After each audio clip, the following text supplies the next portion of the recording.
All right, here we go. Terrance Gangster Williams. Wow. Welcome back to Vlad TV. What's happening, baby? I'm in the building.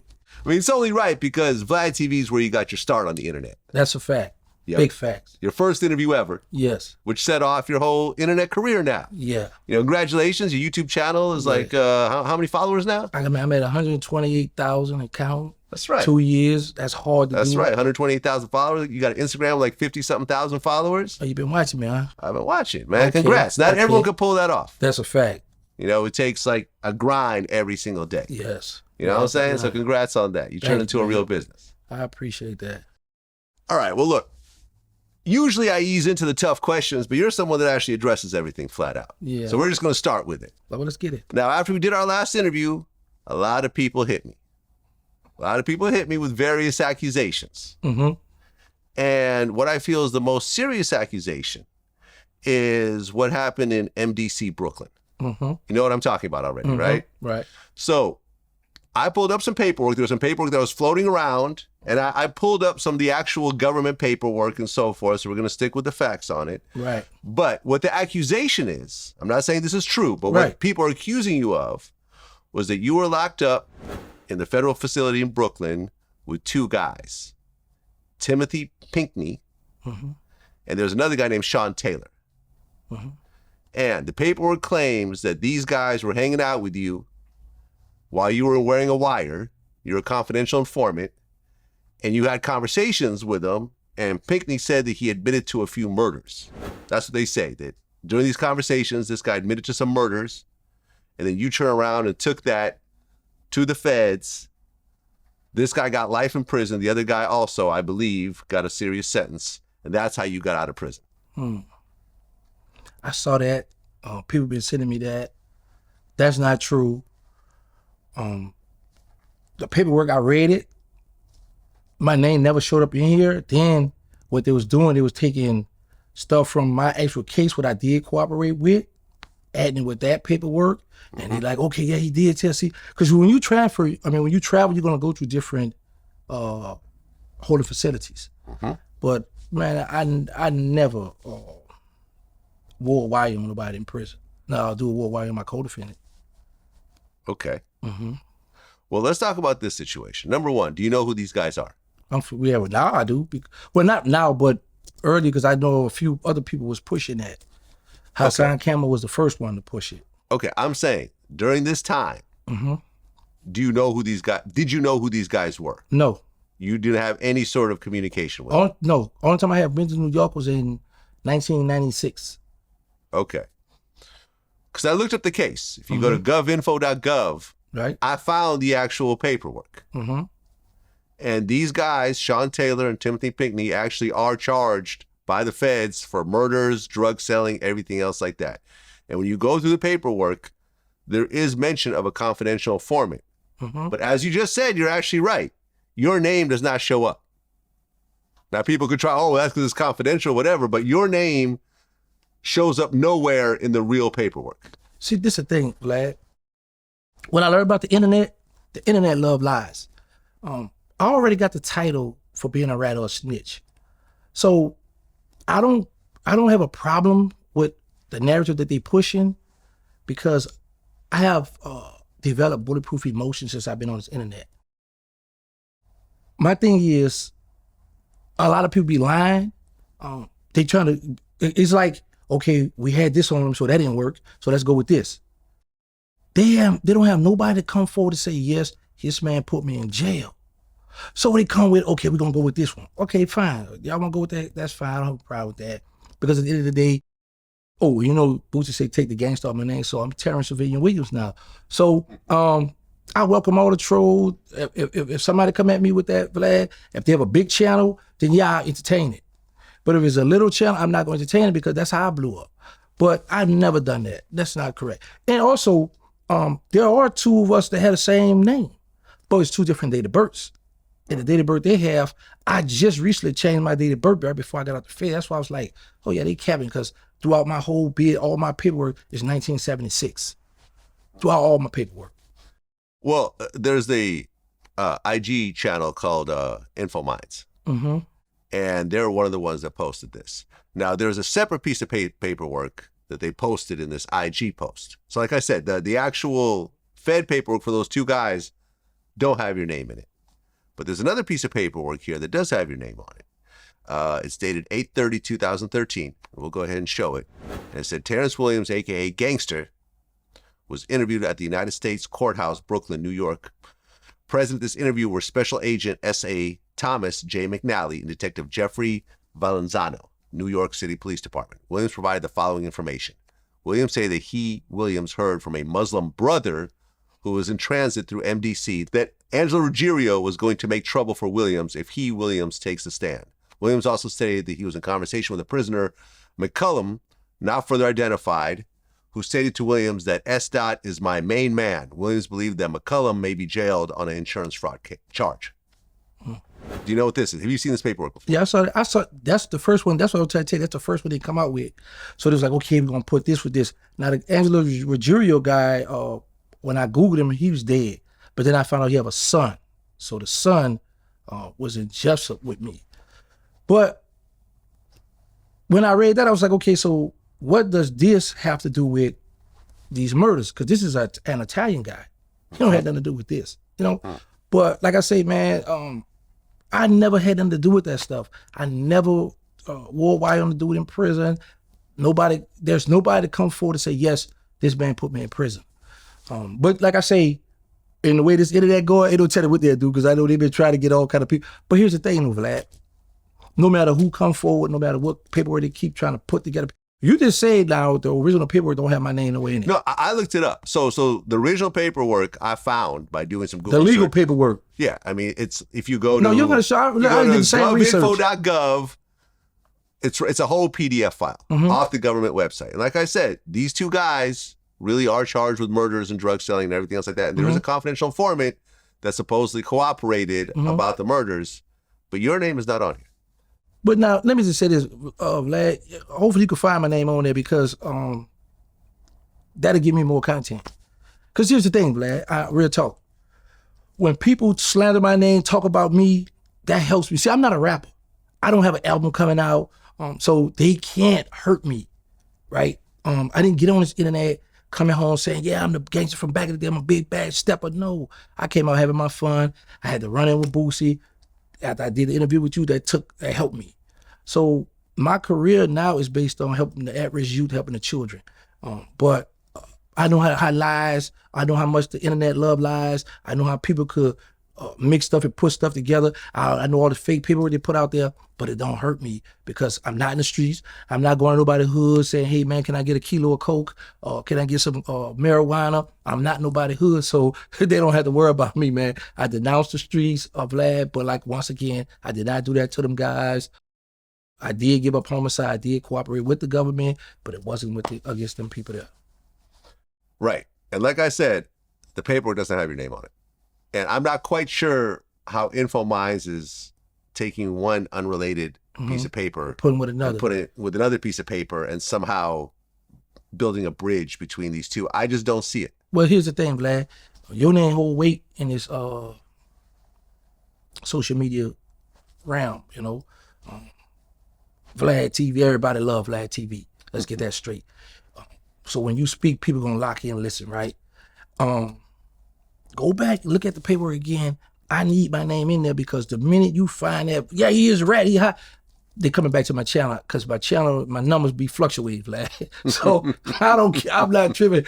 Get some paper, hey man, bring it. I'm not tripping, Vlad. I'm enjoying life, Vlad. Well, you said earlier in this conversation that you actually did wear a wire against somebody? No, I said I did cooperate with the government before I gave the murders up for the state. Aha. Yeah, this was over the dead friends. Yeah. Got it.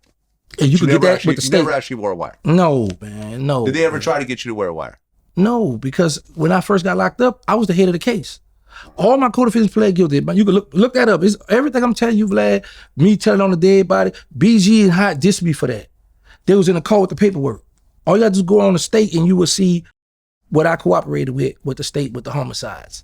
But like I say, I did blow up pretty fast. You believed in my story, gave me a shot, took off from there. Boosie went off on me. I responded to that. So a lot of people, what I learned in the social media realm, they be jealous. Like I say, it's hard to get a lot of subscribers this fast, like I grew. But I also learned this: good or bad, people want content. So you got people that'll come at you, they befriend you 1 minute, the next minute they down on you, trying to dog you. So with me, I missed the answer right back. So I welcome it all. They won't make me upset. I won't get mad. I'm not getting out of character, none of that, because I've been tagged. I'm pretty sure you saw that multiple times, and I've been standing in the paint with them all. Bring it. Well, the other thing I kept hearing was the gay rumors in prison. Oh man, that's now Vlad. Now I haven't seen any paperwork around that. You ain't gonna see no paperwork on it. Let me just say this here. I'm not sure if that has paperwork. Hey, Vlad, well, then again, it could have paperwork. I mean, you see video footage coming out. You're right. That's true. Vlad, that's technically a violation, right? Having gay relations in prison. It's a Muslim. Facts. It's a violation. Yeah, let me just say this, Vlad, before I go off about that. You sure you ain't got Boosie head nowhere around here? Because he the one been pushing that narrative about this. Let me tell you something. Boosie's a man from the streets. Boosie's a man that have a big voice, right? And when he speak, people listen. So calling me the rat and all that, okay, cool. I get that he mad about me calling him, say he was in PC. But when you say... He wasn't in PC, though. Yes, he was, Vlad. But when he was locked up? Yes, he was. Yes, he was in PC. That's not what I heard. No, listen, hear me out, Vlad. That's not what I heard. Your guy, E40, who was actually Angola with Boosie, right? He must say Boosie, and Boosie said he was on death row, right? Death row have two death rows. You have the old death row and you have the new death row. All the inmates that were sentenced to death row were actually placed in the cells on death row, on the new death row. The old death row, that's where Boosie was housed at by himself. Boosie was charged with the murder. He wasn't convicted with the murder. So, of course, he's not going to be in population with these people because he's still going to court, Vlad. And he admitted, he said, once I beat the murders, I had a chance to either go to population or stay in death row. Stay in PC.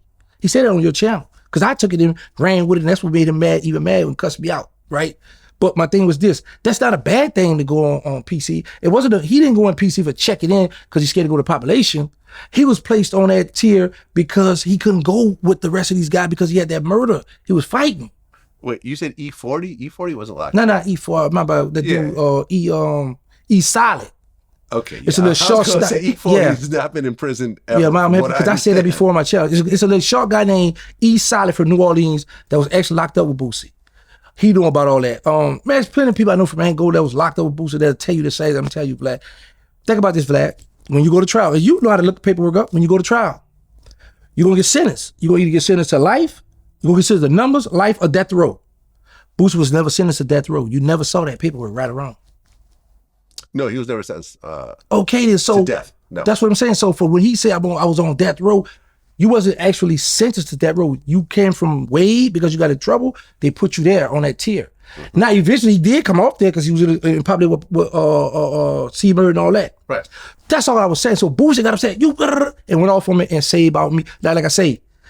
Right, so he was just sentenced in the section where other people that potentially could get death were sentenced. So it's not PC. It's sort of like a special section. You put over there, yeah. So Boosie was not in PC. No, PC. right. Okay. So he got upset with me, right? Yeah. But you know how the internet goes. So, we trolling back and forth. But like I tell people, man, I only fear Allah. But there's three things on this earth I'm scared of.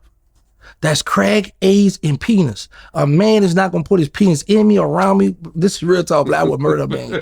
I would actually murder.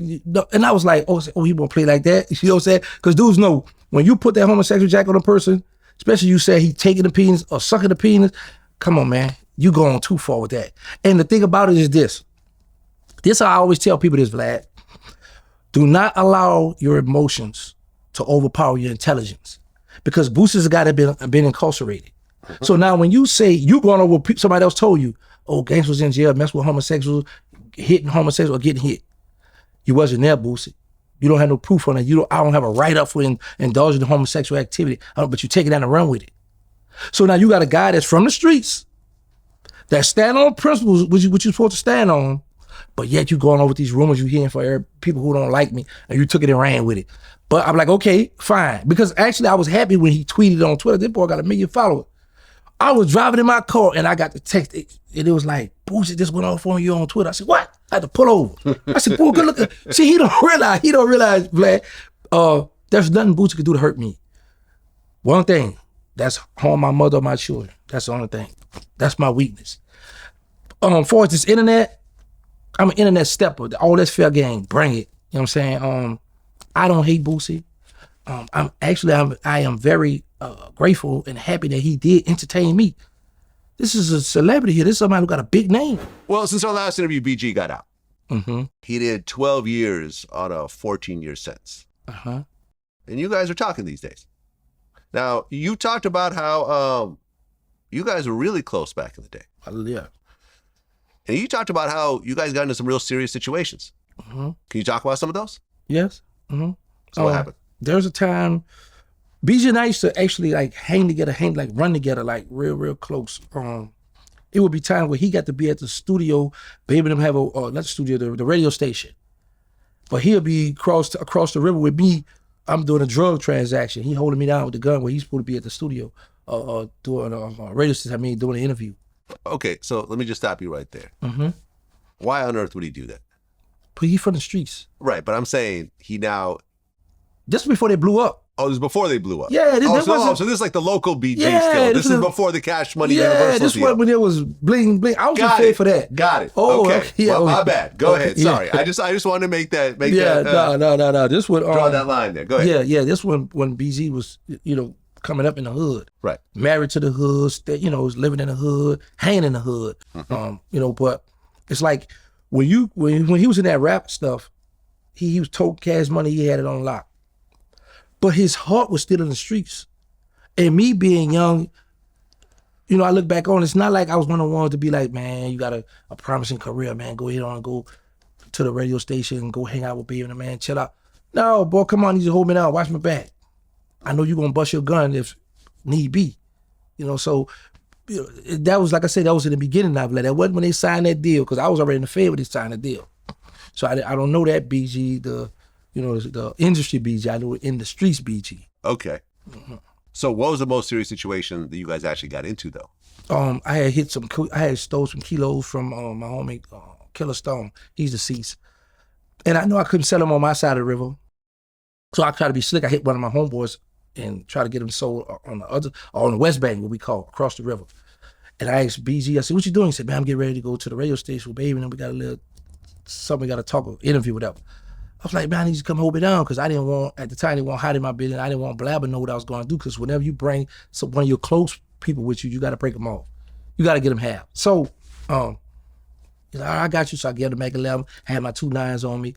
And when I go across the river, the guy I'm cool with, he hooked me with a guy to sell the drugs too, and this guy was cool with my homeboy who I stole the drugs from.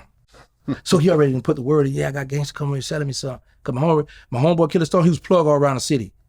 So he had a feeling he knew I stole the drug, but it was like, I guess he was just bait me in, whatever, KPP.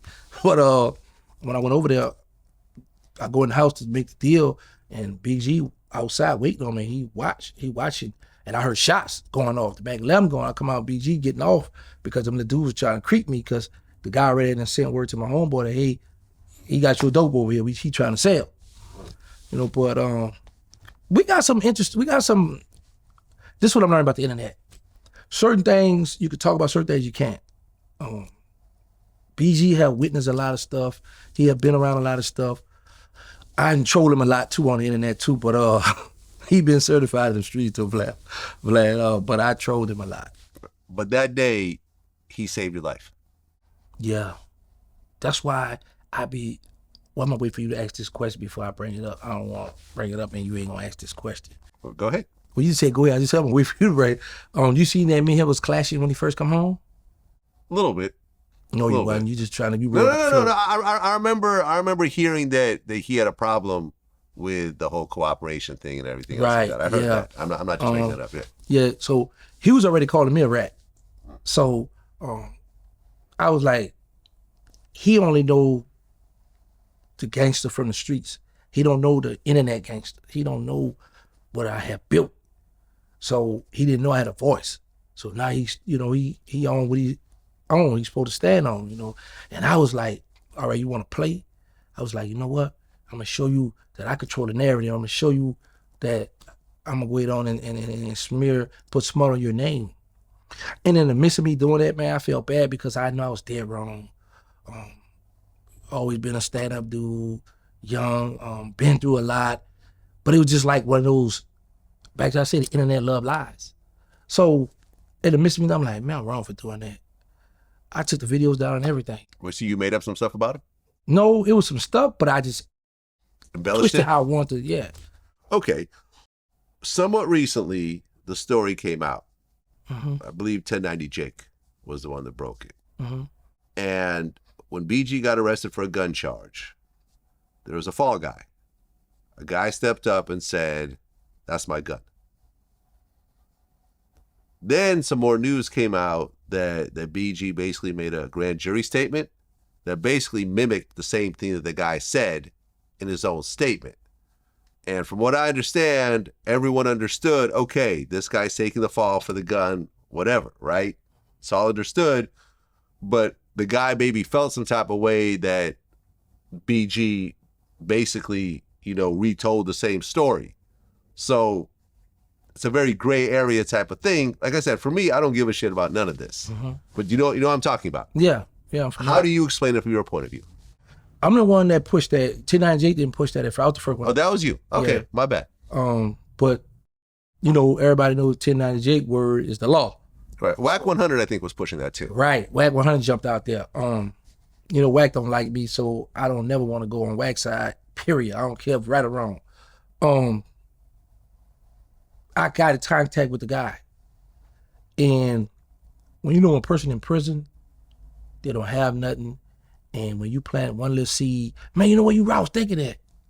You could be thinking all the good in the world, but that one little, man, it's like, I am inclined to say, okay, yeah, he did this to me. Now, you know what y'all already agreed to. Down in my city, that's why a lot of the gangsters, the real ones, a lot of them didn't step up to that because they know that he didn't rat.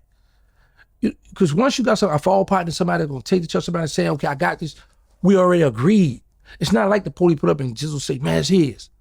The dude, yeah, go ahead and take the charge. The dude that minute, take my charge, right? So I'm like, man, you don't think you told he should have did? Yeah, man, you know what? Yeah, you're right. Because now BG home trying to focus on himself and then reach out to him, now he mad. So I was like, okay, I'm gonna show BG about playing with me. You know what I'm saying? I was in my feeling, he playing. You a legend, bro. You come up under me, running with me. I'm gangster, you baby gangster, I violate that. I spent So my he name. was named after you? Yeah. Okay. Yeah, man. Oh, baby but gangster, gangster. Yeah. Okay. Yeah, but there's two other stories.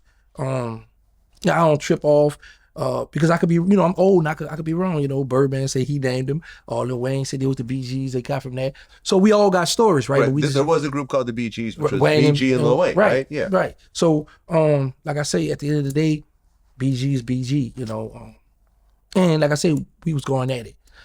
So my thing was, I had to show him like, bro, I have a voice out here now, man. Stop playing, He went with the, he hit me good with the, snitches live don't matter.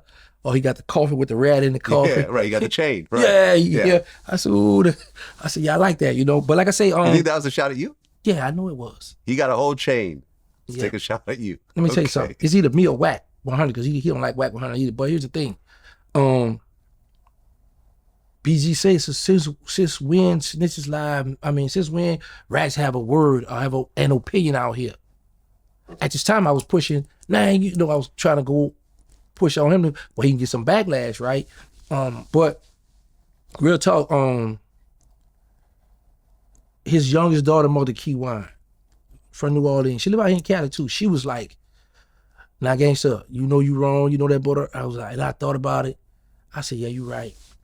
She really gave me a wake-up call, because I'm not perfect, and when she said that, I was like, man, you right. I said, I'm around here trying to tarnish this man's name, getting this man a bad rep, but this man he really didn't violate. But it shows how a person could take and change the narrative. Like, I sent where I apologized to him. What I've learned about this internet, I always tell people words is one thing you can't take back. No matter how much a person say that, my bad at that, but I don't regret nothing I've done in life. Since I've been on the internet, that's the only thing I feel bad about doing. Because I know this a good dude, stand-up dude, always been in the paint when it's supposed to, when it count. Like now he's still holding it down, on his own. So I was like, man, you wrong. That's why I'm like, man, I need to get off this internet. I need to get back to my original mission, helping the average youth, because this internet is dangerous. Well, I mean, people have actually embraced BG since he got out. They love it. Gucci Mane did a whole mixtape with him, and that shit was banging. Oh, you like it? Yeah. I ain't like got the some whole tracks album on now, Vlad. I ain't like the whole album. Now, let me say this. I might have to go back and revisit it, because the time when he put it out, I was beefing with him on wax, Okay. right? So, I'm going to be biased. But now, I will say this, because I be doing reviews on his music, because I'm like, I got to be like the biggest BG fan. I know I sound like a hypocrite saying this, but, I love him because it's family business. I tell people this. Think about this. You know how we used to, women in the beauty salon arguing and fussing. The internet the social media has become a beauty salon for men. It's nothing but men arguing and fussing. Yeah, pretty much. The women just watching us go back and forth with this child, you job, you B-word. I'm like, man. And I find myself getting caught up in that stuff. And I'm like, yo, you tripping. But I get paid for it. So sometimes I do entertain the bull, but I'm only going to go so far with it. I really think that BG and myself went too far with this. I think we both need to have a whole accountability for this situation. But I'm gonna be the first to take my lick. I was wrong. There you go. Jizzle, I know you watch because everybody watch Vlad. I humbly apologize. I hope you accept my apology from my deepest extent. But other than that, on the internet, I want all the smoke with him though. I want to have my little beef going on with BG, because I know my numbers gonna go up. They love when I troll BG. They love when I go at him. So yeah, I'm an internet stepper, Vlad. That's my thing. BG did a song with Finesse 2 times where he called Lil Wayne a bitch. Now, you know both of them. What was their relationship like when you guys knew? Or when you knew both of them is what I'm saying. Little brothers. This Wayne's a little younger, right? Right, but Wayne looked up to BG, loved BG. I just see them in the studio together, Wayne writing with a little camera, little boys. Everybody would look up to Slim, writing. And him and Jizzle, they had the BG, the album together, Yeah. So I was like, Jizzle come on, he on one. Nobody safe. He just dropped one other day, Jizzle his auntie. So he did his auntie? Yeah, Jizzle, he on one, man. That's why I'm waiting. I'm about to get in the studio. I'm about to learn how to rap, because as soon as I see him, I'm dissing him back. I know it's gonna go up for me. But no, yeah, I was shocked. I feel like how people say music my therapy, right? So it's like, instead of BG, because he's a street guy, so instead of him getting in the streets trying to, because he may feel like this, he may feel like there's a lot of people turned their back on him. There's a lot of people that wasn't there for him while he was incarcerated. Jizzle may have felt, when I come home, BG, I should have got the red carpet rolled out. Love, Wayne, where you at? Yeah, Birdman was there to welcome me. He was actually, yeah. Right, but well, Wayne, where you at?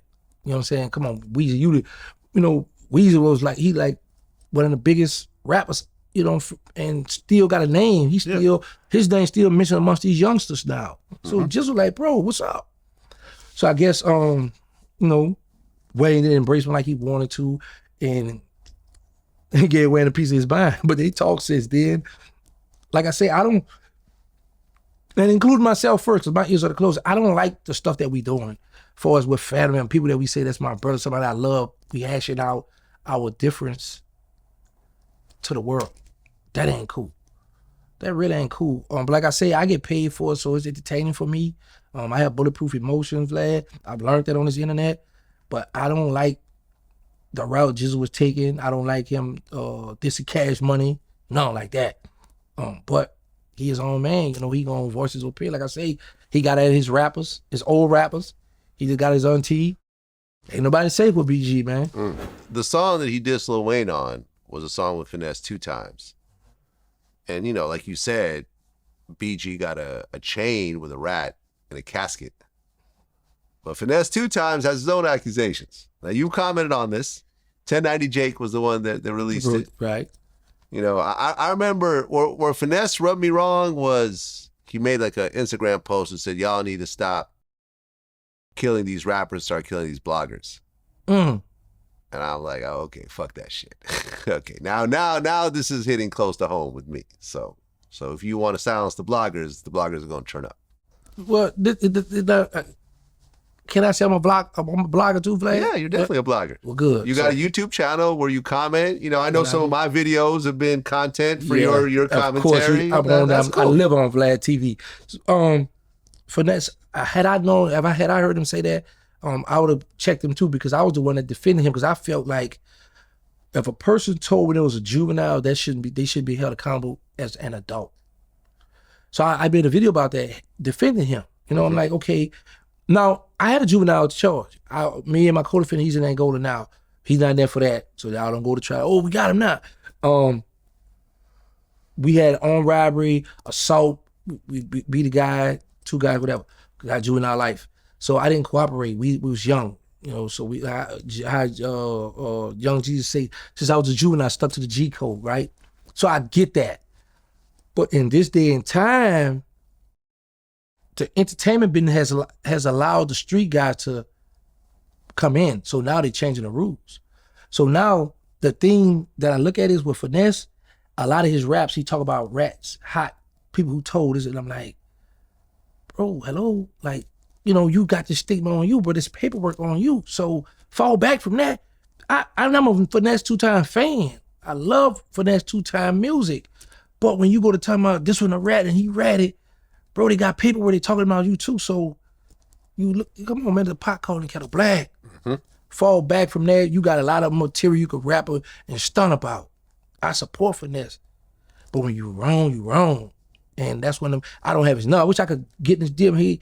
Man, tone that down. Nah, for real, man, because you got people like 1090 with a big channel. I'm down here. You got your Flash, you know, you say she's all these people that you got 1090 Jake. I'm down here. Then you got the other. So I can only say so much. My kind of take on reach so far. So no matter if I try to defend you, it's millions of people who listen to this, you know. And I be like, sometimes these rappers need to have a reality check. People need to talk to them. Why you want to kill the bloggers when they covering your story, but when we saying you got a good album, you got a hot song, Finesse 2-time, the hottest rapper, hottest album, hottest single, you love us. Mm-hmm. You love us now. Yeah. You can't have it both ways. Cool, they do it. But look, if you want to put your name out there, none of us are being forced to be in the public right now. Mm-hmm. We're all filming and putting out our content on our own. So all of us could just fall back. And after a while, they'll stop mentioning us. But we're choosing to put ourselves out there. So if you want to put yourself out there, you got to take everything that comes with it. We're not like these, you know, Twitter trolls who have a picture of a cat and are sitting there hitting up all the people they don't like and talking shit about them. No, we have to stand behind our words. So if something comes out about us, we have to address it in our own way. So kill all the bloggers? That's like, what, like killing the media? Like you trying to have China, Russia? No, man. You know, you got to where you are because platforms like ours supported you, covered you. And now when there's something negative, now you're saying you got to kill us. Fuck out of here. Yeah, I think, you know what? Sometimes a lot, even myself, we speak out of ignorance a lot. And then sometimes we'll look like now with the BG situation. That's one of the only situations where I be like, man, why I must allow myself to step into that? So I think with Finesse, like you say, he was upset, and 1090 Jake name hold weight. All the youngsters. When I didn't know nothing about 1090 Jake, right? He dissed me because I embrace Crip Mac Daddy Dad. The one who say Crip Mac Daddy. Yeah, Crip Mac's dad. Yeah, him, right? That's my boy. I love him. I rock with him 1,000. So when 1090 Jake like, yo, this guy's a rat, and then I don't know why he would keep up with Terrance Gangsta William, who has rat alligator Boosie has put him out. I say, whoa! I didn't get mad. I looked at like content. Another one. I'm going back at him. But, and I'm different. You know what I'm saying? You're never going to hear me say killer bloggers, killer YouTubers, killers this. Vlad, that's how I've been able to take care of myself, my family, from YouTube. I don't have another job. I quit my job. For real. One day I was at home and I was like, man, I make a pretty penny now.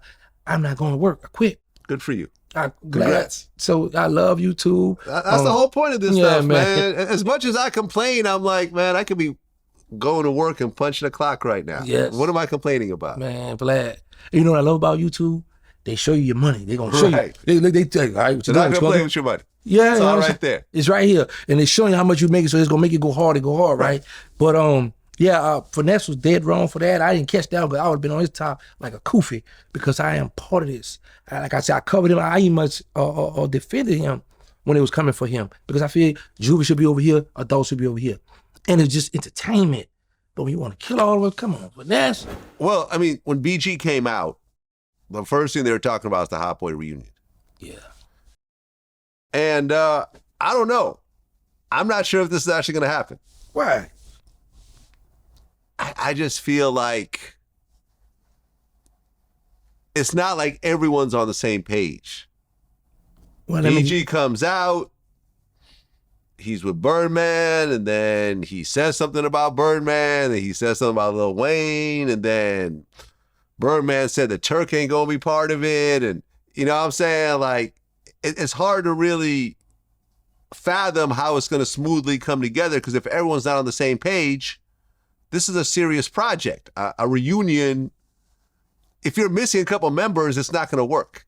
If so-and-so says, no, I'm not getting paid enough, fuck this tour, and just leave, it's no longer a Hot Boy reunion. It's 3 guys. You know what I'm saying? So you think it's going to happen? Yes. And I mean, you obviously know more than me because you're in the mix. There you go. So I'm not going to try to overtalk you. I'm just saying. Okay, I always tell people this on my channel, that I have a cash money channel. That's number one. No matter how mad Birdman or whoever mad with me, if I need to find out some information, I will find the information out. Now, here's the thing. Wayne, Lil Wayne, Weezy, Toon. He up and down. One minute y'all want to do it this, but I ain't mess with them. One minute I know for sure BG want to do the tour. Of course. I know for sure Turk want to do the tour. I know Manny Fresh, I know Juvie, and of course Baby want to do because Baby love, Birdman love money, right? Everybody's ready. Turk will be a part of it. This is something that I've got from a reliable inside source that Birdman, for the Hot Boys tour, yeah, he gonna do it with Turk, but he will prefer Turks to stay in his room, and he gonna stay in his room. You still with him? I'm still, because like, you know, I don't like it. Birdman upset about that Drink Champ interview Turk did, talking a lot of stuff. What did Turk say that upset Birdman? About having fake jewelry, the fake money with the bling bling. You know, so it's like, oh yeah, you talk, and then, you know, he don't like the part when he talked about Wayne, baby mother, they catching the crabs. They just felt like certain stuff that he talked about should have stayed private. You know, that wasn't your story to tell. I mean, he was a part of the story. Like I said, I disagree with it. And I guess I disagree with it because I don't care who get mad with me because I'm by myself. You know what I'm saying? So I understand both sides, but like I say, I know for a fact that Birdman ready to do that tour. Turk is going to be a part of the tour, but Birdman just want to be separate from him. Well, speaking of Turk, and you actually covered this on your channel, me and Turk are no longer working together. I don't like that. Well, and I'll fill everyone in on what happened. So I've been rocking with Turk for years and years and years and years, ever since he got out. Has multiple interviews on my channel. I brought him on my channel and we did an interview. And in the interview, there was a part that he had a little bit of a problem with. And he had talked about how he had cheated on his wife in prison. And when I said, well, you're in prison, was it with a woman or a man? He goes, I'll just say I cheated. And he purposely kind of played around with it. I cheated on my girl in prison, man. You feel me? All right. And out of that situation. I just want to clarify, because people go crazy in the comments. You're cheating with women in prison, right? Man, I cheated, man. Like if you know, I cheated. You know, like if you want to know how I cheated, you know, go to lulu.com and get the book. I speak about it. He also had the little part about the, you know, oh, everyone plays gay games. You know what I'm saying? You and your friends, whatever, right? Every male, dog, have some type of gay game That what they call it, gay game, penitentiary game, that they play with their homeboy. You know what I'm saying? So when I put it out, I mean, I literally used his words, but he had a problem with the way it was titled. So he hit me, he called me, I hit him back and said, I can't talk right now, but just text me because I'm in the middle of interviews all day. But I'm not ducking him. We're exchanging texts. Mm-hmm. And I think he actually posted some of the texts on his Instagram. I mean, whatever. I wasn't a fan of that, but whatever. The texts are the texts. But then when we got on the phone, I explained everything to him. And I said, listen, if you have a problem with the title, I could change the title. It wasn't meant to be a certain type of way. But, you know, let's work it all out. I'll bring you back on. I'll even cut you a check this time. So I brought him back on. I cut him a check. We did the interview. We addressed it. You know, he said what he said. I said what I said. I find out after the fact that he had recorded our conversation and posted it. And he said, oh, you know, because I remember he did something, I think, with Beehive. He's like, oh, well, Vlad had a problem with it. Why did he bring me back on? I didn't know about that recording. I would have brought that up in the interview, right? Yeah. We're addressing everything. Thanks. Why would I ignore one of the biggest parts? No, I didn't know about it until one of my homies was, you know, my homie Mafia was like, well, you know, he recorded you and put that out. And when I saw that, I said, man, I'm done. I'm done. I can't have a conversation with somebody if I think they're recording me, because we can no longer have a conversation. I don't do that. This is not the first time this has happened to me. And each time this happened to me, that person was no longer welcome on my platform. And he did an interview about it. He somehow justified doing it. But I just don't know how you justify secretly recording someone and then releasing it. I don't get it. Now, you know him better than I do. What's your take on this? Turk, tell the truth, not hate, boy. I love you, but you dead wrong. Now, here's my thing. And the reason why I understand what you're saying, because I had a situation with a record label. I took a little youngster and put him with him. I said, listen, I'm going to hook you up with them, but I'm going to get out your way. You do your business. He got excited. He recorded the conversation, put it on Instagram, messed his whole deal up.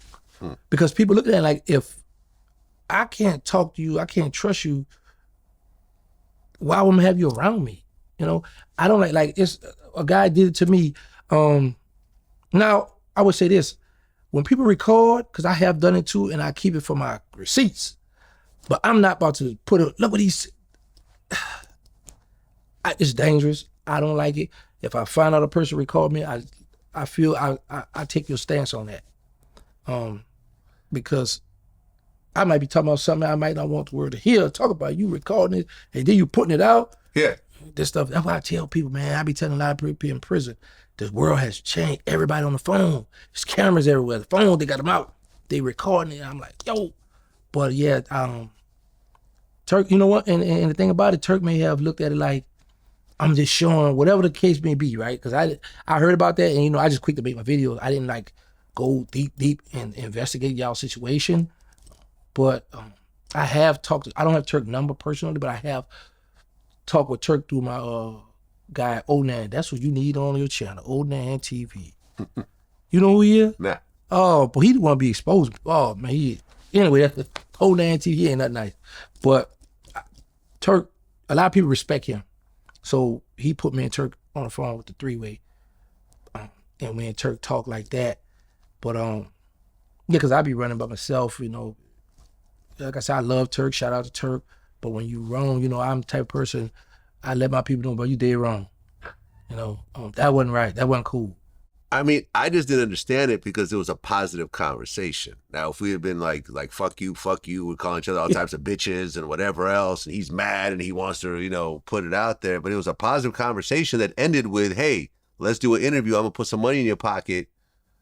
Let's turn this into a positive. Let's try to build and move forward. And then you turn around and post it, like it doesn't make any sense.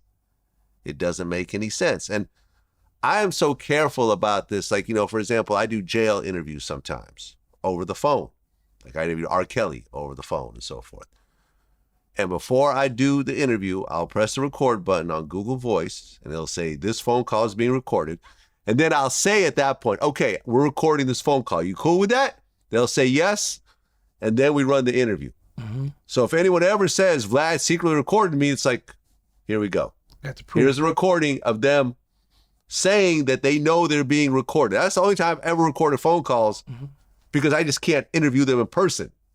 The phone call is the only thing I could do. But I'm just careful about that because I just feel like once you do that, that person will probably never talk to you again over the phone. Yeah. And if they do, it will not be a regular conversation. It'll be a couple of words here and there, and it's like, okay, he's probably recording me, I'm out. So, listen, I don't have any animosity towards Turk. I don't have any hatred towards him. I hope he does well. He has a beautiful family. He's got twins. He's got a beautiful wife. She beat cancer. I have no animosity. I hope he does well. But with me, there's certain lines when you cross where I just can't bring you on my platform and keep supporting you and keep helping you out and everything else like that. I have too many other people that have a different level of character to them that I'd rather focus on. That's my take on it. Let me ask you this. Is there a way that, okay, I understand him not coming to your platform. Is there a way that you and him will ever be able to have side conversations? Not over the phone.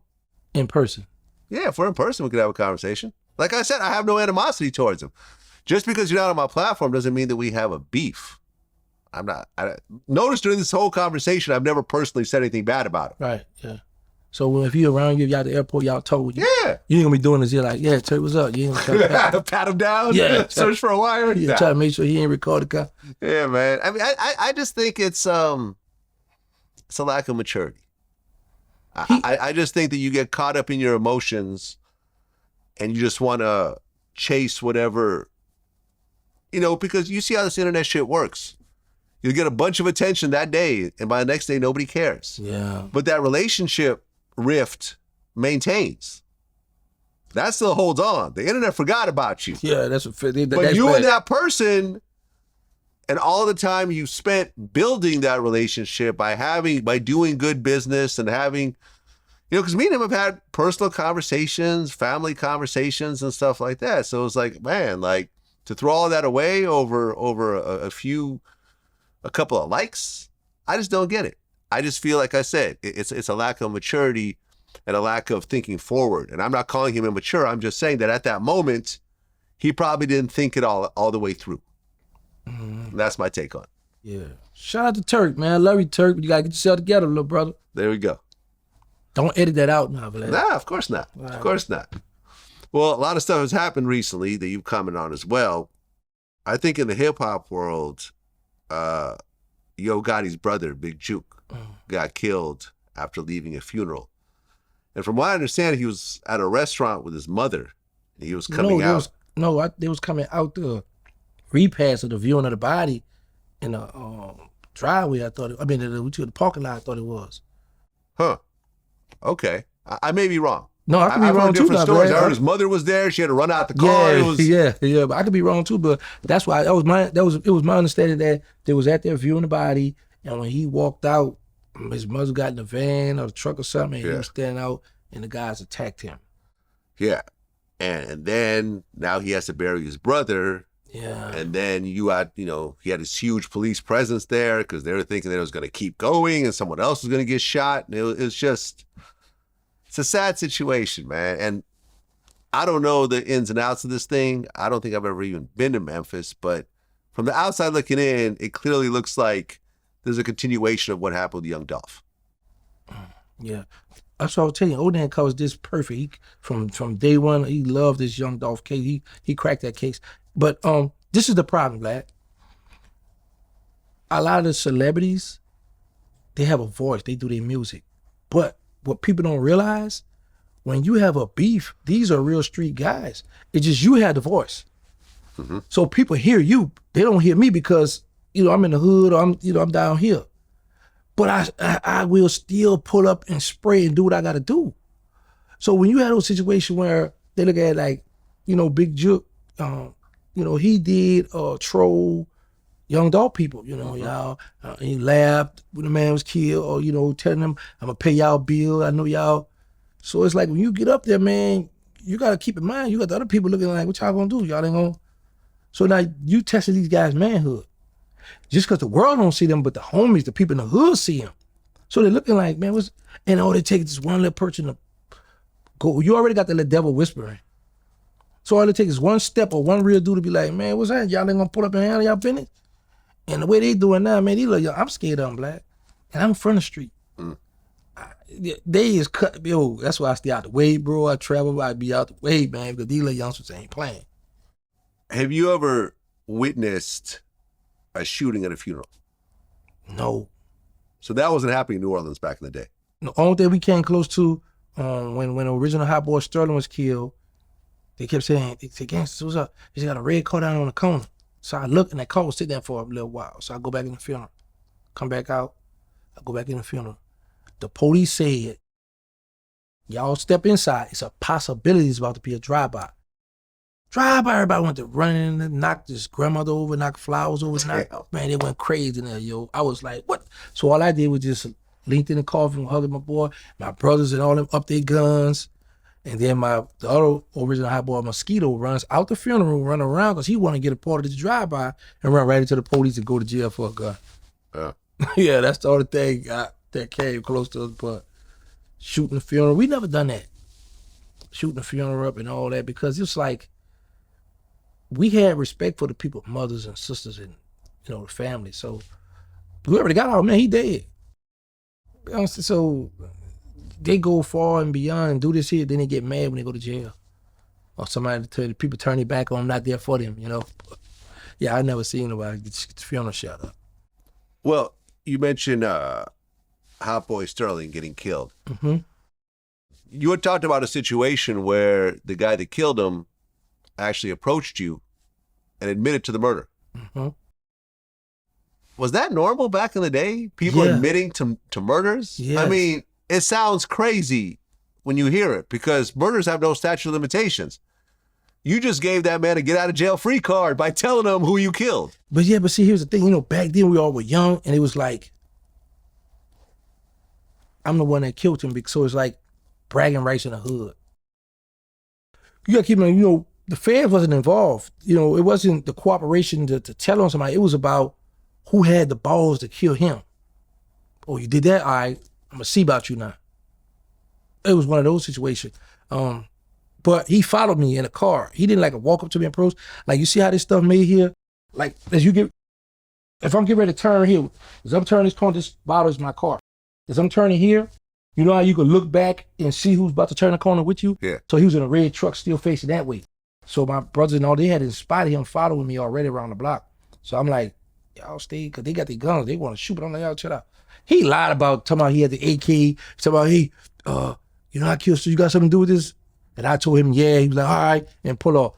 Well, if you killed a real known stepper, and then you gonna say, hey, you got something to do with this, and I say, yeah, I'm gonna kill her too, you gonna spray right there.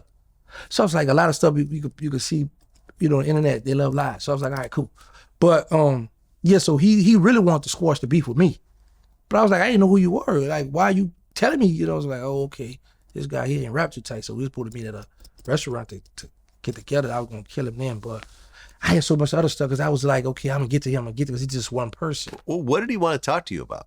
Just to make sure that I wasn't gonna try to retaliate on him. And he thought a conversation was gonna. But people, bro, we were young and wild back then, Vlad. We were young, wild, and just didn't care. We just thought, like, here's the thing. That's why I tell people, there's not one gangster in my city that could just say, I run the whole city. You got gangsters in every hood, every project. So it's always like, okay, you tough, I'm tough, we're gonna shoot the toughest. It was always like a competition thing, who killed the most, who gonna pull up and do the best murder, just wild, crazy stuff we did growing up, So that was one of them situations, like a person with, how the Taliban do that, when they do something, they say, I did it. They take the charge. So we been doing that back then. Now, this whole situation, was this what led to you getting the T-shirt? Yeah. With the gravestones? Yes. Yes, I had got the tombstone with the AK shooting the grave with it, rest in peace, with him and his brother's name on it. The guy that approached you? Mm-hmm.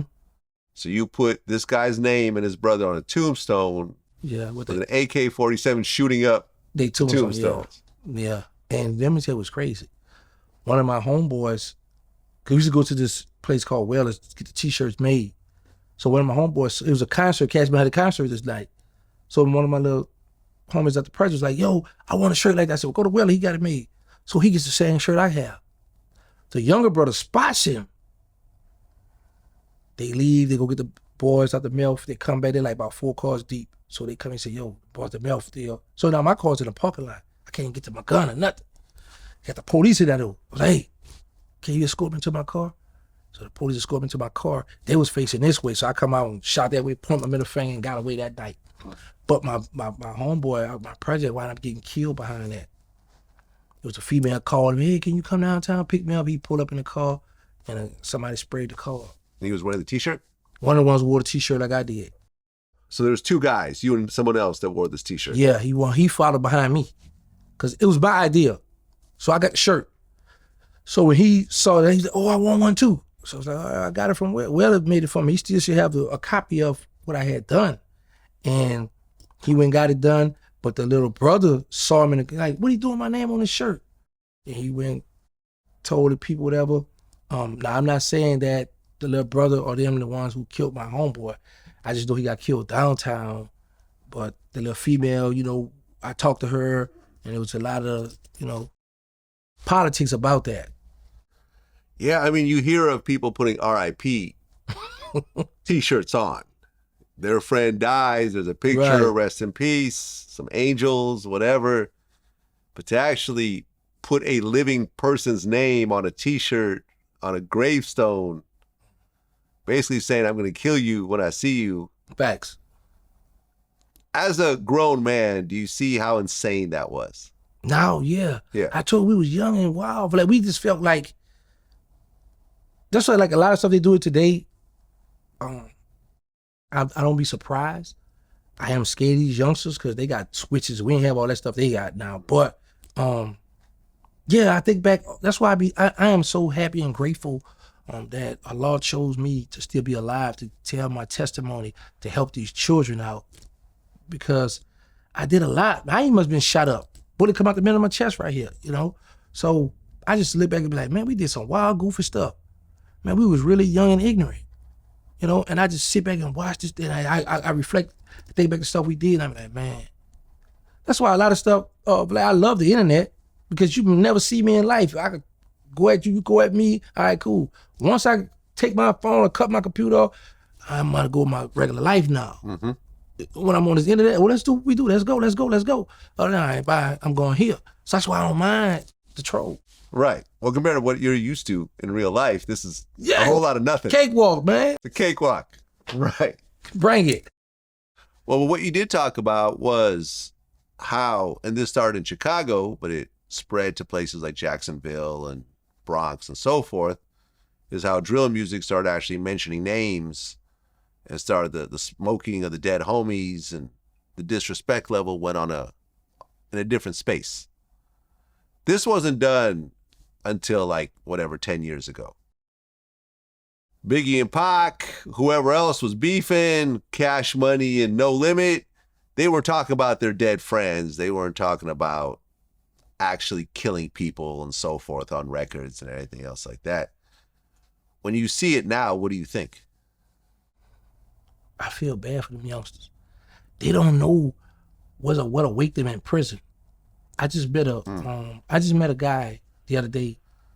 He was a shot caller for the vice laws in the state, and he had something going on where they had to move to the feds. I said, when you got to the feds, it was different. How I said, you wasn't a shot caller anymore. He said, I know. And I said, you from Chicago, but it was a guy from Memphis calling the shots. He said, yeah, I had to get used to it. I said, that's how the feds go. See, a lot of people on the streets, you the shot caller in your hood, you running everything, but when you go to prison, it's different. You got to fall in line. Or they're going to get you off that compound, stab you up, try to kill you, beat you up, take your stuff from you, and run you off that compound. So when I see these little youngsters, I feel bad. My heart go out to them. Because like I tell people, I didn't have, my mother tried what she could do, but nobody ain't gonna mind, watch out. My mother working. So when I explain to people that I didn't have people that grew up in my hood to tell me, hey, come here, don't sell drugs, don't shoot nobody, don't tote this gun, don't kill nobody. The people who I grew up around, they taught me how to tote the gun, how to pull up at the red light behind the car, give it a little distance if I need to pull off, how to commit a murder, how to be good at my crime. They didn't do what I'm doing now with these youngsters. There's a lot of other people that's doing it too. I didn't have that growing up. I had be the best you could be like the army, but in the streets. So when I look at these little youngsters while doing that, I feel bad for them because they don't know how the prison system is. They're getting robbed. Your own homeboys will set you up. They see you go in the commissary, trying to rape you. You're doing all kind of dirty stuff, you know, so I just be like, I wish I could, and I know I can't save the world, but if I could just talk to one of them or two of them, and then the peer pressure, you know, they could talk, but man, these little youngsters need help. Well, the old Block 6 just got found guilty of killing FBG Duck. And this one hit close to home because I'd interviewed Duck twice. And in both interviews, I was begging him to move out of Chicago. And in both interviews, he was arguing with me saying that he'll be fine. The first interview, he had already been shot, been stabbed, said he'll be fine. You see a lot of Chicago artists who just leave Chicago. You know, you see Chief Keef, he live in Calabasas, around where I live. You don't see Chief Keef back in Chicago anymore. I don't remember the last time I've heard of Chief Keef in Chicago. Turk, I think, moved to Atlanta. Was it King Yella, I think, moved to, Vegas or something? Like, you see, Bibby and Herb, I don't think that they really stay in Chicago all that often anymore either. Like, why stay in Chicago when these types of shootings are happening? See, what it is with me, like, I got more in Chicago probably than they got more in Chicago. Like, it's shit that I gotta make sure I take care of here first before I do anything. Like, you feel me? Like, and plus I ain't the type of motherfucker that wanna go move to another city because I don't trust nobody.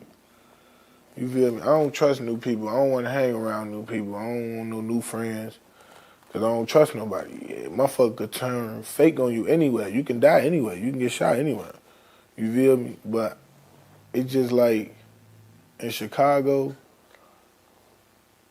I know better. You feel me? Like, I know what to do and what don't to do and what not to do. You feel me? And it's like, now how I move around, shit, I'm safe. You feel me? I ain't gonna say too much, but you know what I'm saying? I'm groovy. Second interview, his brother had just gotten killed. So I'm like, Duck, like, come on. Like, you're seeing the writing on the wall here. Nah, I'm good. I know how to move. And I mean, to his defense, it's not like he got killed in some dangerous project or anything else like that. He was on, like, Rodeo Drive of Chicago. He was in front of the, the Louis Vuitton store and everything else like that. But 6 guys took it upon themselves to kill him in broad daylight. And they all got found guilty. And when you look at them, C murder, not the C murder that, from New Orleans, but another C murder, 32 years old, Kenny Mack, 30, Los, 32, C-Thang, 24, Muwap, 24, TZ, 34. This is now, like, I think 3 years later, so you take away 3 years. These guys were like 21 when this happened, and they're all facing mandatory life sentences. When you look at that situation, how do you feel? That was my situation. Vlad, let me show you something. So this is something you would have participated in during that day? No, I'm showing you that's my situation now. It's just like history repeating itself. But here's the thing. I was 23 years old when I went to the feds. So I got a lot of bodies, right? When the first day I come home, Birdman said, get from down there. I got immediate release, so I went straight back to New Orleans. I was down in New Orleans. I'm like, man, like The Walking Dead, man. Man, what? I was shocked looking at man. His exact word, man, get from down there. I made the call, went up to Fort Worth. Because as you say that, I'm thinking about, wow. Now what if I'd have been like, man, no, I ain't ducking nothing, man. But I know it's other gangsters. I know the youngsters, it's their turn, next man up. I've been going 23 years, 10 months. I don't know who is who connected with. Let me get up out the way. Let me get out the way because let me show you something. I got shot in 91. I got shot in 94. I got shot in 96. I had a colostomy bag, a urine tube. I've been stabbed in the chest, lungs collapsed. Been in a car wreck. Juvenile life, state, fed life. So when you was just explaining that situation about him, I'm like, okay, I done been through all that already. But when the first person told me to get out of there, I got out of there. Because I was always a thinker. You know what I'm saying? So I'm looking at, and let me tell you, shout out to FBG Butter, because he was smart. He left Chicago. Yeah, I just interviewed him. Oh, that's pretty cool. Yeah, Yeah, he was here, I talked last to him. week. Yeah. Okay. Oh wow, that's crazy, yo. And another one who I respect, and I know they've been clashing, but I don't have nothing to do with their beef. Shout out to King Yellow. He was smart enough to move. He have a family. He's raised in Vegas. Vegas, right? You know, so I talk to these guys. You know, what's up about the entertainment and stuff like that. But I like the fact that they put their pride to the side. They was able to conquer the peer pressure, and I'm gonna go. I got a thing for me and my family now, you know? So with the young brother, and I feel him, because it be like, I ain't about to leave. I'm a gangster. You ain't about to run me out my city. You a step, I'm a step, we gonna step. But sometimes it ain't the thing to do. You gotta think for you. Like me, I think for being the next person. Well, you know, that whole situation followed FBG Duck dropping the song Dead Bitches, where he's naming all his enemies dead friends. Right. One after another. And it was a big song. It was a song that resonated. And, you know, it just seems like from everything that I've known, and listen, I'm not a street guy on any level, but I interview a lot of these guys, so I get to hear the stories. I get to see the similarities. How often, you know, if you have someone you really hate and you really want to kill, how often are you getting on a plane and flying out somewhere and, you know, trying to find him at the local mall? Nah, these are all crimes of opportunity. Oh, he's 5 miles away. We can hop in a car and go get him. No one's going out there and taking a flight and getting a rental car and getting an Airbnb and somehow trying to find them in this huge city they're not familiar with. And that's not happening. So once you leave, 99% of the time, you're safe. Yeah. You know, I mean, like, in your situation, like, you know, if you were into it with someone and you were told, oh, they're right here, this high-end neighborhood in New Orleans, you would have gone out and did it in broad daylight? No, because I'm thinking the police around there. See, I'm scared. I don't want to go there and go. I don't want the death penalty. So I'm going to go around and see where they're at. I might follow them. Why do you think that they would do it in broad daylight like this? And they connected, like the police, it took a while. The feds took a while, but they connected everything. They got the text messages, they got the videos. Yeah, I watched it too. The cars pulling in, like everyone connected to it, all got hemmed up. Even the people who weren't even the shooters. Even one of the guys that was trying to help his brother get away, he got hemmed up. So it's really like 7 people who got hemmed up in this. Why do you think that the hatred was so deep that they're willing to throw the rest of their lives away for one guy? Well, for one, they mind not on these cameras and all, they mind on you disrespect my dead homies. So now we don't know if it's a hit that's placed on. Yeah, I mean, there was a rumor there's $100,000. Oh, okay. Well, see, money on his head. Always the rumor was that King Von put that money. Okay. But how are you going to really collect that money? Seriously, if you're going to prison, that money doesn't help you. No, but here's the thing: we as people that grew up in a hood, we live for the moment. So at the moment, if a person put a hit out and you're gonna give me half of the money up front. So now I got that. I know once I go handle my beat, you're gonna give me the rest. You get the money up front? Half. That's how when I was coming up. Yeah, you gotta give me something. I gotta make sure I'm going to handle my business. Huh. Yeah, you gotta give me something up front. I've never heard of this before. Yeah, man. But when you put a hit out, is it usually to one person or is it to just whoever could collect it? It's a guy that's in the Fed, big drug lord. I wish you could interview him. Big drug lord in my city, right? When he put a hit, this is the only thing I didn't like about him. When he put a hit out on somebody, it's gonna be like 50,000, 25,000, 50,000 up and down.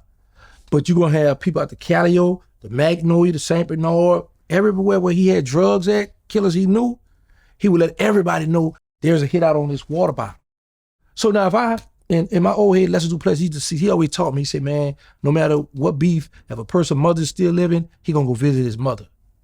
We go around this dude's mother house, we see some homies in an abandoned car with sandwiches and sodas and chips. They already camped out trying to catch the dude before us. I was like, man, he got all these people trying to kill. But I understand, when you got to hit out, you want it done. So in that situation, whoever gonna get him first, because this dude had a good word. But if a person put a hit out and it's just me and him, he got to give me half up front, because how I know if I go handle business, you might, lie, might not pay me. There was a guy who used to do this in my city. He'll sit and hit out a person, and when you take the hit, when you come back to collect the rest of your money, he kill you. He's in the Fed now, so I done seen all kind of cutthroat stuff. It's crazy. Well, you had commented on the King Von murder. Mm-hmm. You had put up a video about, I guess, where he really went. Explain that. When he was killed in Atlanta. Yeah. At that fight. Yeah. Yeah. Because people was like, man, when I see him, his body just left, his soul just left his body. As Muslims, we believe in the afterlife. So I know Lil Durk took Shahada, but when you killed, your body is just at a station and it's waiting for the day when God called you back and you have to be held accountable for your goods and bad.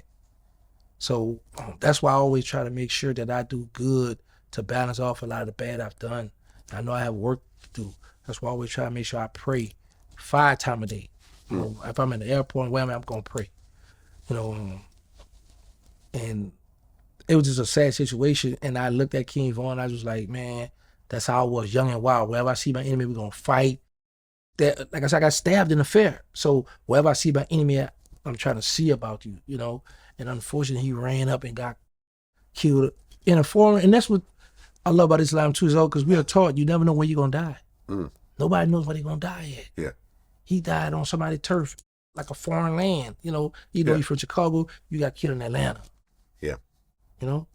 So, and like I say, Black, I've been a part of all this drama, all this stuff.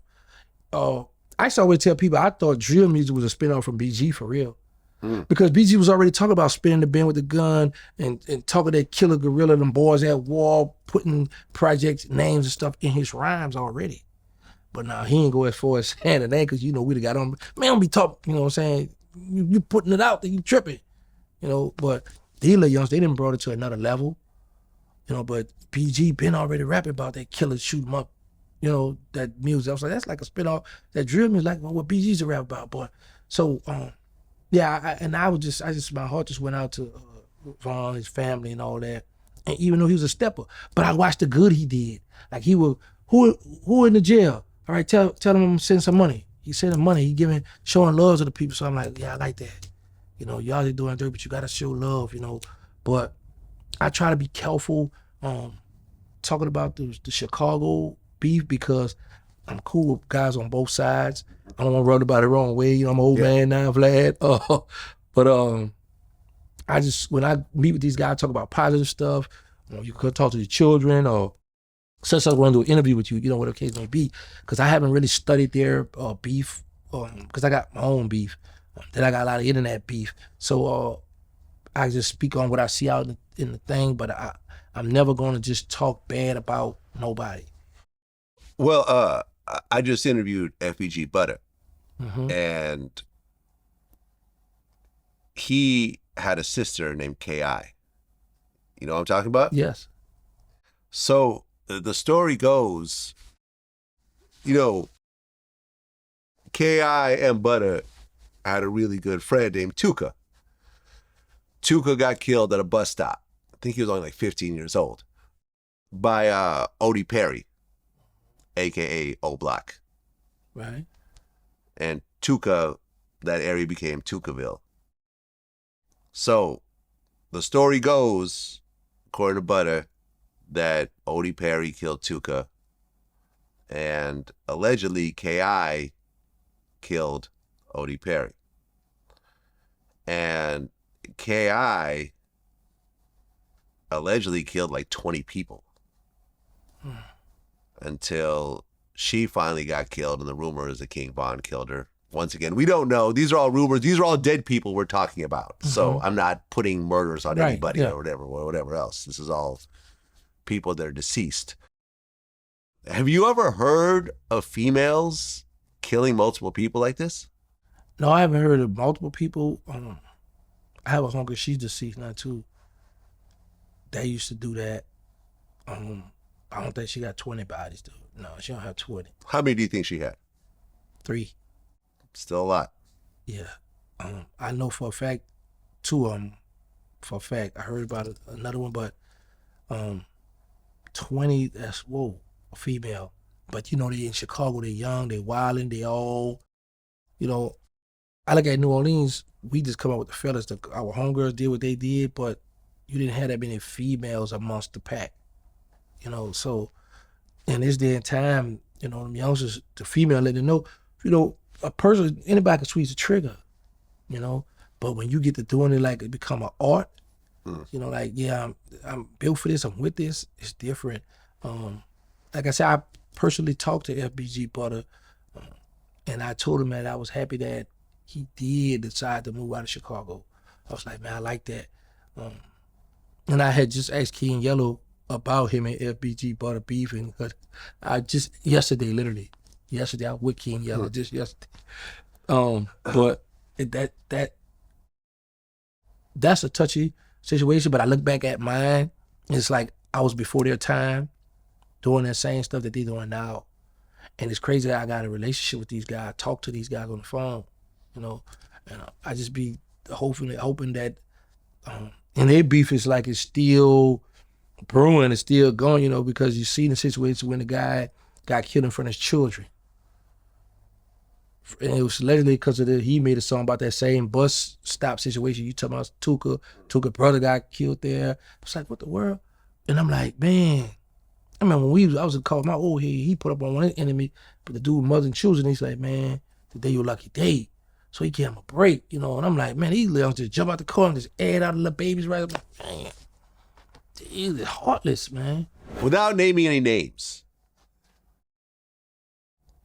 who caught the most bodies that you know of? Without naming who it is, but just the number of bodies that person is allegedly tied to.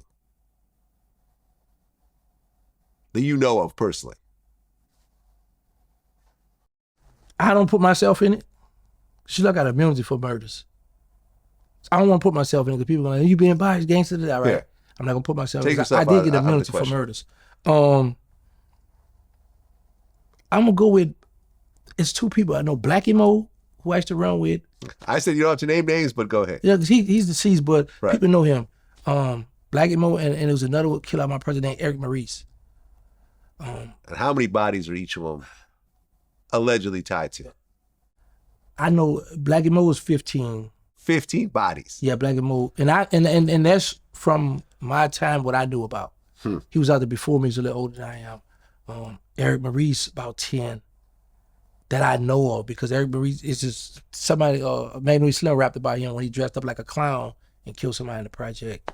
So it's dressed up like a clown. Yeah, in broad daylight. That's what I'm saying. Sure. So it's a lot of stuff that these youngsters doing. They've been doing it down my way in my city, you know. So we used to that kind of stuff. But a lot of these guys are there, and the rappers be rapping about the stuff that they know and they sing too, you know. And here's the thing, Vlad. I am only speaking on the Magnolia Project, but there are people that are in the Fed that might got more than them, but you know how people are like, man, and they in the Fed though, but they got life. Notorious, dressing up like a woman, killing people. And a lot of people gonna see this video, they know what I'm talking about. They got bodies. One of them was a juvenile. You know, he's fighting, he got life. He's fighting to get out now. They've been out like 30-something years. I mean, 15 bodies. That's a serial killer. I heard y'all was saying about 3, it's a serial killer. Well, yeah. 3 is definitely a serial killer. But 15 is serial killer, mass murderer. But here's the thing. You know, growing up in the hood, taking hits, robbing people for drugs, fighting over territory was like the norm for us. You know, the serial killer, the mass murder stuff didn't come about that we heard of until this day and time with the social media. So now they get to point out, okay, if you killed more than, who came up with the idea? Why it gotta be 3? Why it can't be 2? You know, so who came, prime example, like in my case, they say the Hot Boys gang, right? And I looked at it, I said, how you gonna call us a gang? Ain't no gang. They say 2 or more or 4, or I think it's 2 or more. If I think 4 or more people is considered a gang. I'm like, well, who? But that's their law, their rule, you know? So with the serial murder stuff, I know he had the serial rapist, and then I didn't add the murder part with it. So I'd be like, is that a bad thing? You know, the murder is bad, period. Let me just put that out there for y'all. But just when he said the serial, like, why you put the 3 on it? What doctor come up with 3 gotta be a serial killer? You know, why can't be 2? You know? These guys that you mentioned, you knew them personally? Mm-hmm. Were you friends with them? Mm-hmm. Talking about the first names I named? The two guys, the guy with the 15 bodies and the guy with the I 10 got bodies. one of them tattooed. They ain't tattooed on my Okay, arm. so you're obviously close. Mm-hmm. Dealing with them on a personal level, do you feel like these guys were monsters? These guys were sick in the head, or it's just part of the environment and it's just normal where you're from? The first one, Black Boy I spoke about, he actually got in the way, not in the way, but stepped in with me and Magnolia Slim, who the world knows as Soldier Slim, when we had a run-in. He talked to us about pulling guns and without using it. He taught me a lot, so I always knew. That's why I never done drugs. I followed behind him. Never smoked, never drank, no drugs. I started like a cowboy in 1992 because of him. I looked up to him. When he was killed, I was at home. We was supposed to go to the show together, so he had left me because I went to go mess with this female. He left, and the car got hit up, right? Eric Maurice, who I was talking about, now he kind of tricked me. I told this story before. Come home, I was talking to a bunch of smack. It was a hit out on a guy. Broad daylight, he needed it done. So I'm giving the Magalam. I went shot the guy up for him. He got paid. I didn't get paid for it. So, when I sit back, I just think back on a lot of crazy stuff I did, wanting to be down with these older, they wasn't that old, it was a few years older than I was, but then when you're young, you just want to be a part of something. If they got a reputation, that people scared of them, or they selling drugs, they get money, I want to hang out with them guys. I want to be with them. And me being a youngster, hearing about them, and now when I come home from jail, I got a chance to run side by side with Black and Mo. That was big for me. So, were they monsters from your point of view? I'm gonna say no because they like family to me. Now here's the thing. That's why I say that's why you gotta ask somebody that's not gonna be biased and be like, people look at me as a monster, but I look at me as a loving, caring father, somebody that's cool with my people. But if you get out the way, I'm gonna kill you. You know what I'm saying? So in this day in society, here's another example, and I know a lot of people gonna be able to relate to this. You could be a cold stone killer, right? Kill up a lot of people. But the minute you die, you know what your mother gonna say? Oh, my baby ain't never hurt nobody. My baby this, I love my. She gonna cry, but your son would just murder 3-4 people around the block. So I don't look at them as the monsters. I look at them as my big bro that I love, that taught me the game. See, I had a home invasion happen where I was at a girl's house and her ex-boyfriend jumped into the window and attacked me, and I thought he was dead when I walked out of the room. It got that bad, right? Vlad, you got one under your belt? He survived. He survived. Oh man, okay. He survived. So you ain't stepped in, Vlad. But I thought I had killed him. Mm-hmm. That's how bad that night got. Like I was sure that he was dead because I don't know how the amount of damage he took. Because I thought he was gonna kill me. So you blacked out. I blacked out, right? And I remember how I felt right afterwards. It was like, fuck him, good riddance.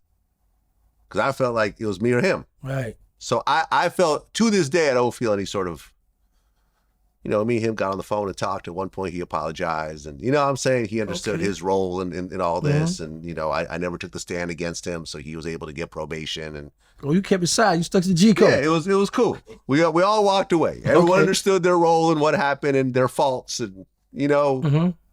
I wasn't trying to make his situation any worse. I felt like we were even. But to me, that was self-defense, right? Like, I remember I had interviewed AZ Faisan and his baby mother, who was Rich Porter's sister, about how, Rich Porter's little brother got kidnapped. You ever see the movie Paid in Full? Yeah, yeah. The little brother. Mm-hmm. And they cut his finger. Well, the guy that kidnapped him was named Clarence Heatley, a.k.a. the Preacher, a.k.a. the Black Hand of Death. I know what prison he in now. Yeah, he's still alive. Yeah. He kidnapped this little boy for ransom, mm-hmm. cut off his finger, and then when Rich Porter got killed by Alpo, and they realized that they needed to just get rid of the kid, they ended up beating him to death with like a blunt object. This is a little boy. Like his sister's describing it to me, and I'm starting to cry hearing this explanation. And then This guy goes to the funeral.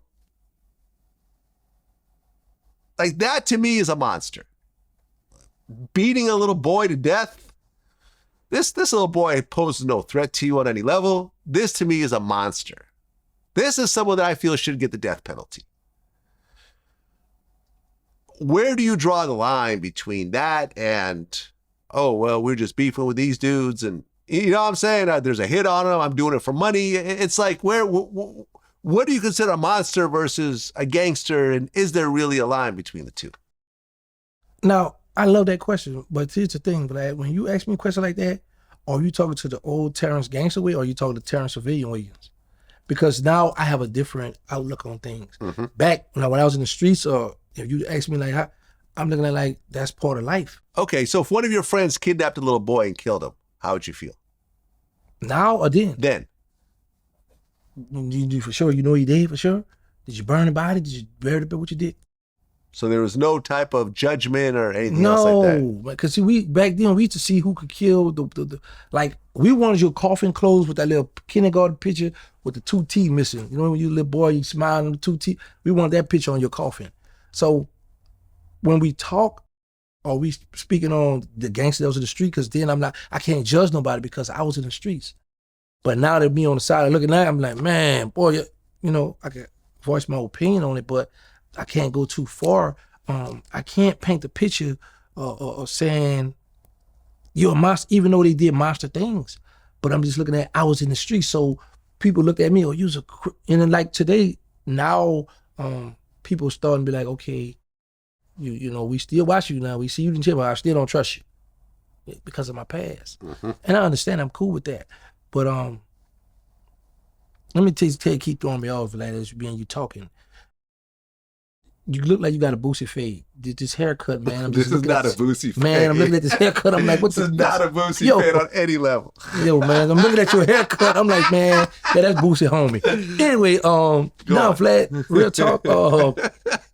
Hey, I've man, never heard of this before, but go ahead. Yeah, see his ass. So somebody to tell you. But anyway, I look at, when I have conversations with people, I look at when I was in the street, like 2 of the hot boys, we used to call them the body snatchers, because one time they killed someone and they walked on with the one, it was like in line, like one, then the other one, they had an AK-47 and stood over a guy, and the other one came, and when the people come there to get the shovel to dig him up off the ground, and you know how you had the crowd, everybody looking like, ooh, so it was like, that was like a bragging rights for us back then. So now when I sit down and listen to a lot of the stories, what people did, these terrible crimes, I'm like, put myself in when I was out there, like, okay. But then I look at now that I'm over here, I'm like, man, but I still can't be the one to say, yeah, you're a monster because I got a past too. Like, I mean, you yourself, you've never been convicted of murder. No. No. You were charged though. Mm-hmm. How many times? 3 in the state. Okay. But according to law, you've never killed anybody. Well, they got paperwork that I confessed to killing people. You did? Yeah. But were you convicted of that? No. Let me tell you what they did me for the Fed. Well, who did you, okay, so since you confessed, who did, you the confessed? State, with the state. In the state, you confessed to killing how many people? 40. What? You confessed to killing 40 people in the state? Mm-hmm. Okay, but you weren't convicted for that? No. See, this is how I go in the Fed. Once you get time in the Fed, they got a thing that's called Rule 35, where you can cooperate. Once you get a license, you can come back years later. Hey, I got information. Hey, I'm ready to talk. So it don't matter what law the law states, no matter what law enforcement agency you cooperate with, as long as they write a letter to the federal government saying, hey, he helped us solve all these murders, or he helped us solve this crime, or he testified at this trial, it's up to your prosecutor to file a letter to your judge saying, hey, he did this. The judge's gonna look at what you did in the federal, and then they'll reduce your sentence.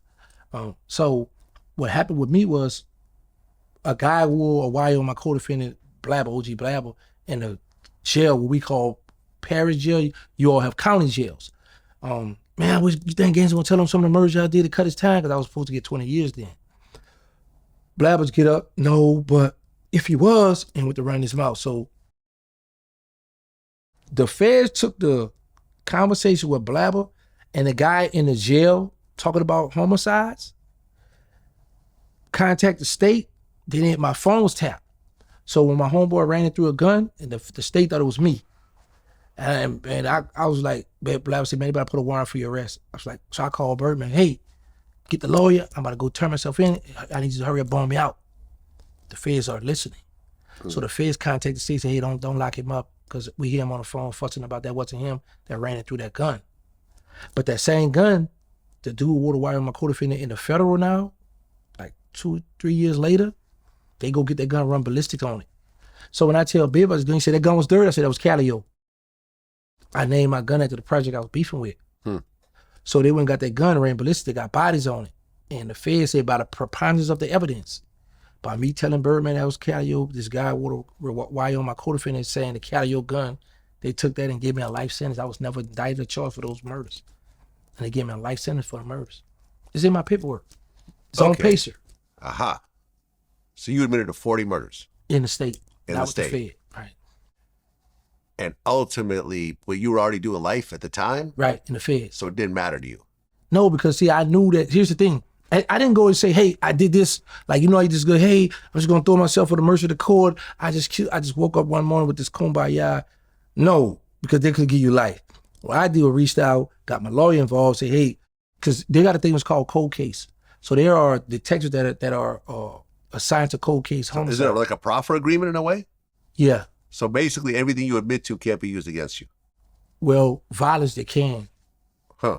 Okay. Drugs, no, but the violent, yes, they can. Okay, Yeah. it's confusing. Yeah. Okay. Because see, when you sit down with the federal and you go to talk, they're going to tell you in my plea agreement, I got it. They're going to tell you, we protect you from drugs, all that. You tell us about all that now. So later on, somebody come and say, oh yeah, he sold us this many kilos. They're not going to charge you with all that. Okay. But murders, they can.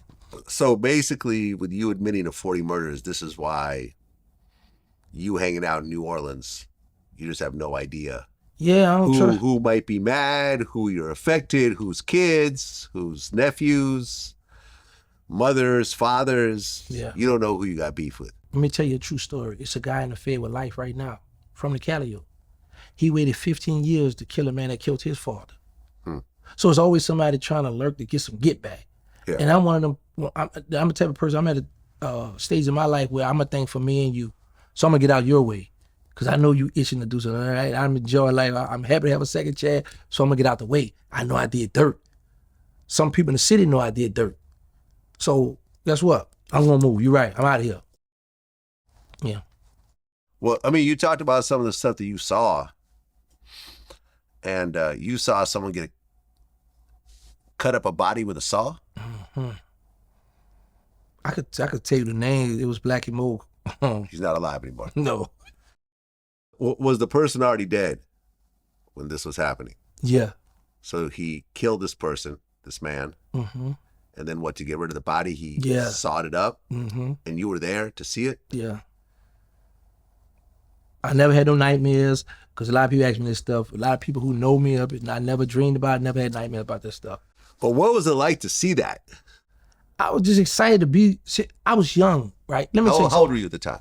At the time, I was like 15. Okay.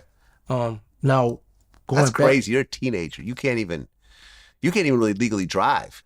and we steal cars back then too. I should drive too. Right. But I'm saying legally, Yeah, you right. can't even drive. Right. What happened back in the day, he used to be beefing with a lot of people. So me and his little brother, his cousin, like we were standing here and like, see you over here and you talking and I'm looking. He like, yo, get out of my mouth. Go stand over there. So we had to move out their conversation. It was about something, I know it was about some beef that he had, right?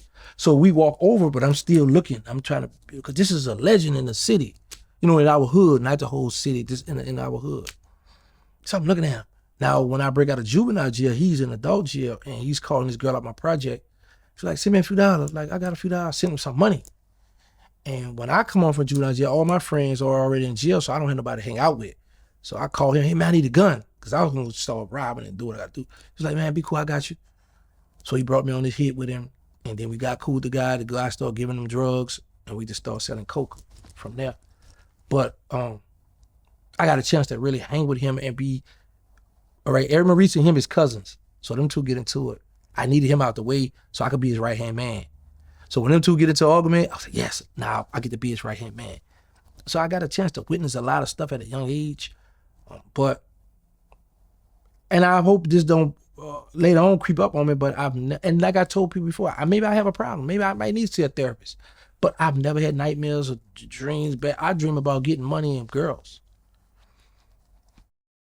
I mean, seeing a human being get sawed, well, they were sawing off his legs and arms, head. Now, I didn't see the head part, but I know the head part was sawed off.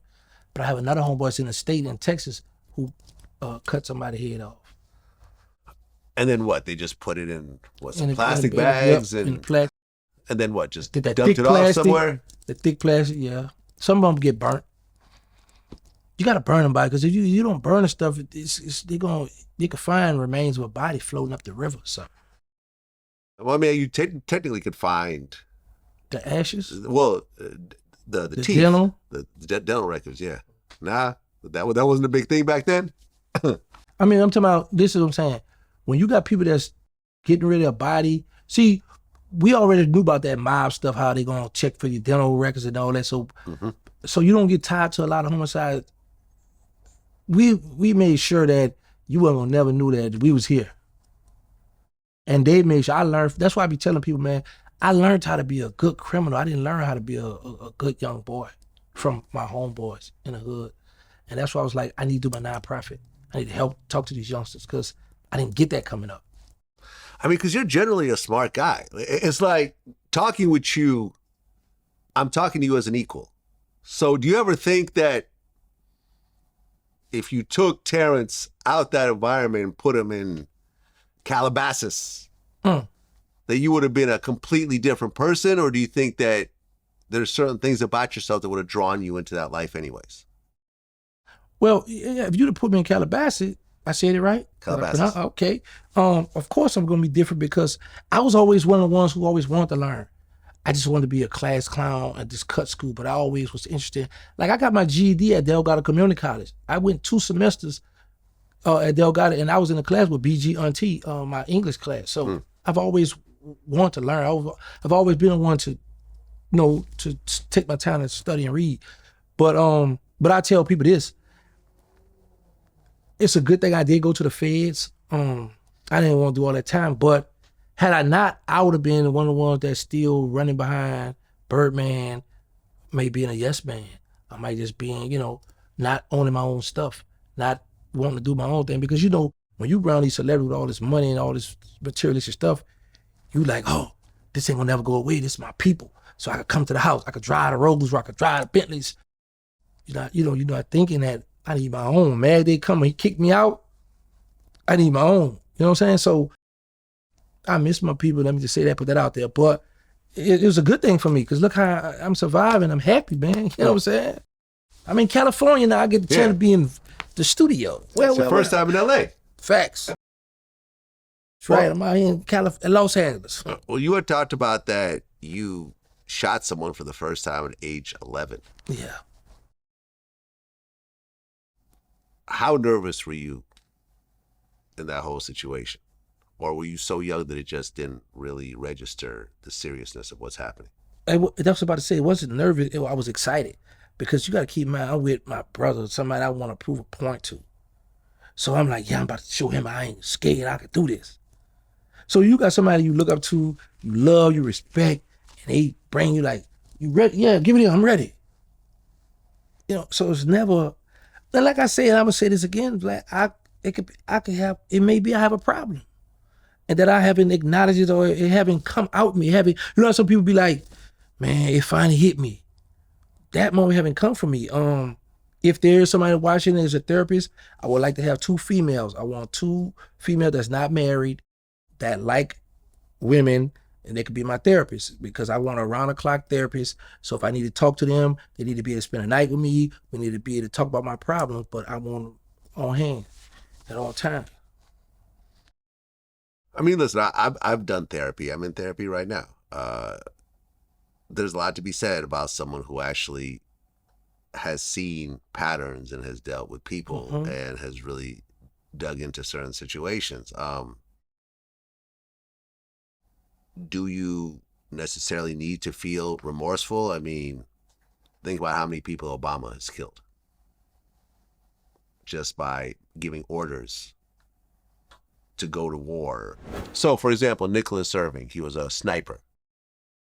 33 confirmed kills. He said about twice as many non-confirmed. So he's probably killed about 60 people. Does he necessarily feel bad about it? Not really. I don't get that impression. I mean, he said some of the ones kind of, you know, there was an 18-year-old kid that he felt a little like one of his first ones, but to a certain degree, it's like, well, they were going to do it to me, so, and I'm giving the orders and so forth. You know, Sammy the Bull killed 19 people, one of which was his brother-in-law. Shout out to Sammy. You know, it's one of those things where murder is one of these, in human society, such a taboo and so forth. But I remember when I went through what I went through, and I didn't kill the guy, but for a good 2 hours, standing outside with the police, I felt like I did. And I'm like, this is not so bad. This is not as bad as people described it. So you felt like a step at that time? I felt like for the first time ever, my fear of the unknown has went away. Okay. Because I felt for the first time, because you don't know what you're going to do in a situation like that. When you feel like your life is on the line, for real, which is how I felt that night, because I had a stranger jumping through my window and attacked me, who I didn't even know who it was. And walking away from that, I felt like, okay, I have a survival instinct. So once it sort of reinforced what I do in my professional life. Like me doing Vlad TV and talking to the type of people I talk to and dealing with various beefs, I feel like 95% of the people I deal with haven't been through what I went through, and they're probably going to back down before I will. Not to say I'm a tough guy. I'm not. I don't consider myself tough on any level, but I feel like if it's necessary, I will go all the way with it. I will go and try to kill you if I feel like my life is in danger. And I feel like most people have not gone through that, so they're not sure how they're going to react, so they will probably not go as hard as I will. And when you look at the bloggers and interviewers, most of which haven't gone through it. Now, there's Norries in the world that actually have shot people and everything else like that, right? Who don't give a fuck. And, you know, that's my man. I just did Drink Champs. But it was a certain level of freedom. I remember when reading, like, when 50 Cent got shot 9 times, he kind of went through a similar thing. Like, the fear all went away. Because it's like you have a choice. You either say, I'm just going to cower away and you know, because I could have just said, forget it. I don't want nothing to do with this, and I'm just going to be scared the rest of my life. Or it's going to be like, nah, like, I'm here. And fuck everybody. Yeah. That's how I felt. Vlad, you look, that haircut destroying me. You look like a stepper, Vlad. You look like I'm not a stepper, man. I'm not a stepper, but I will defend myself. Yeah. So I will defend myself. I have guns in my house. There's been a bunch of break-ins recently, and the first thing I thought was, if I see you climbing in through my balcony, I'm going to shoot you. And you want to shoot for the leg? No. You going for the head? Yeah, I'm going to try to take you out. You're going to need therapy, Vlad. You're scamming me now, Vlad. You're going to need therapy. You're gonna need therapy. I'm not trying to shoot you in the leg and have you come back for revenge. Nah. If you try to break into my home and try to harm me and my family, I feel like I'm justified in killing you. Yeah, okay. That's just how I feel. Vlad, why I'm getting the impression like you want to kill? It seems like you want to get that off. I don't want to kill. In fact, at one point, I told myself that I never want to get into another physical altercation for the rest of my life. Wow, that's deep. Ever. Not a fight, not a pushing match. Yeah, I don't not a fist fight, not a shooting, not a stabbing, nothing. Which is why if I'm going somewhere where I'm unsure, I will always bring armed security. And with me, most of the times it's either off-duty cops or actually on-duty cops. Like actually, I got actual NYPD security that's active that I know will handle what I don't want to handle. Okay. Right? But if I feel like I'm unsure, I just won't go. That's smart. Yeah, you gotta be able to think for you. But no, I do not want to kill anybody. I don't want to shoot anybody. I don't want to hurt anybody. I don't want to intimidate anybody. What about a shouting match? You're getting that? Nah, I don't want to do that if I can avoid it. If I can avoid it. What you mean if you could avoid? You could avoid anything, Vlad. Well, sometimes it's in your face and, you know, it's unavoidable. But if I could avoid, but no, I don't want to hurt anybody. But like I said, going through that made me look at life completely differently, right? Because you got to understand the way I was raised, my parents are very fearful because they came from communist Russia as Jews, where we were the minority and we were persecuted. This is why my parents had to leave the whole country and go to America, because they knew that I wouldn't have a chance because of how anti-Semitic Russia was and everything else like that. You couldn't get certain jobs, you couldn't date certain people, you couldn't go to certain schools. It was a very small group of people and we were the minority and so forth. So my parents were very non-confrontational because where they grew up, if you try to confront somebody, you end up getting fucked up and killed. We actually had one of our relatives get killed right before they moved. You know, a bunch of local kids found out they were moving, they ended up killing the guy. You know what I'm saying? So I was always taught to be scared, to not get into confrontations, to not stand up for myself, and I had to break that. And that. So you're Jewish? Yeah. You know I called you white? Yeah. I mean, my skin color is white, but I'm Jewish. Cause no, I had did a video reaction with somebody you interviewed, and I was making fun of him, and I was like, so the WAC 100 situation. Oh, so you saw that? I saw it. Why you never addressed that? Why did he never address it? No, you. Why you didn't straight me? But you know I ain't white. Because some people know, honestly, some people that's Jewish, they'll be like, oh, I'm not white, I'm a Jew, but I'm Jewish. I mean, I'm kind of both, right? I mean, from the outside looking in, I look white. Now, somebody had text me say, well, Vlad is not white. I was like, oh, my bad. Yeah, no, I'm Jewish. I'm Jewish. And by the way, when you talk about that WAC 100 situation, I you know, number one, you got to understand that me and WAC actually had a history of, a 10-year history of beef. Mm-hmm. You know what I'm saying? So it's not like WAC came to my show all subservient. WAC's calling me all types of shit for years. Like there's all types of shit that WAC was saying about me publicly. Mm-hmm. And we've gotten into arguments over the phone privately 10 years ago. Mm-hmm. So I don't want you to think that WAC is some sort of soft dude that was bowing down to me I don't or think whatever. That. I just was trolling him because me and him go at it now. Okay, because I'm watching this going like, no, WAC was just being polite. Me and WAC were finally in a good space, so we were just being polite with each other. No, I just was trolling. WAC stand on what he stand on. Yeah. I just be bro, I just have fun on the internet. Right. I don't take this stuff personal. I'm enjoying life. I'm happy to be out here. Yeah, there you go. So you talked about in an interview that, I don't know if you're talking about you're talking about just people around you, how someone would get killed and then you guys would go console the family, go to the funeral, that type of shit. Yeah, that happened. One of my homeboys killed a friend. Went to the mother house, they had to live. You know, but you don't know, but then I was, certain hoods, like when someone get killed, like the family might have food, you know, have a gathering, you know, before the funeral. They might just come to the house. So one of my homeboys killed a friend, took a hit, killed a friend. You know, went to the house, sat at the table, ate the lady food, cried, and he was the murderer. He was the one that did the murder. Huh. I'm talking, he literally cried, we gonna get him, and I'm like, you dirty dog. But you know, he went to the house, cried with moms, hugged her, and looked this lady in her face, somebody gonna get revenge, and he was the one that killed her child. You have kids?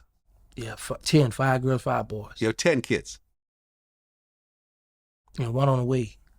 Oh, really? Yeah, this congratulations. Still work. Thank you. Congratulations. Still work. Yes. Beautiful thing. If one of your kids got killed, do you think that it would hit you in terms of what you used to do? No. Did you feel, let me just finish. Do you feel that maybe the fact that you don't have that type of remorse was that maybe it's never hit that close to home with you before? My turn now? Yeah. All right. Well, here's the thing. Coming up in the hood, what made me so cold-hearted, my mother called me one day. She said, Terrance, what you doing? That's when I was riding around trying to find be talking. She said, listen, somebody ever kidnapped me, don't come. I'm like, Mom, what you mean? She said, because they're going to just kill both of us anyway. She said, baby, I've lived my life already. So I went to think, I was like, yeah, Mom got a good point. I said, yeah, they ain't coming, they kill me. Because here's the thing, I should tell people this, I am scared to die first. Because who gonna get revenge? Like, I'm gonna get revenge, right? So from there, my mind went to, if you ever kidnap one of my children and you say, gangster, I got your daughter, look at your little baby, listen to her. You better come on here, better bring us some money, or you better come on, or we're gonna kill your child. You know what my response was gonna be? I don't believe you, and I'm gonna hang up. Because in my mind, I could make another child. That's the sick mindset I had, Vlad. You had to have that in that game. You can't make that child, though.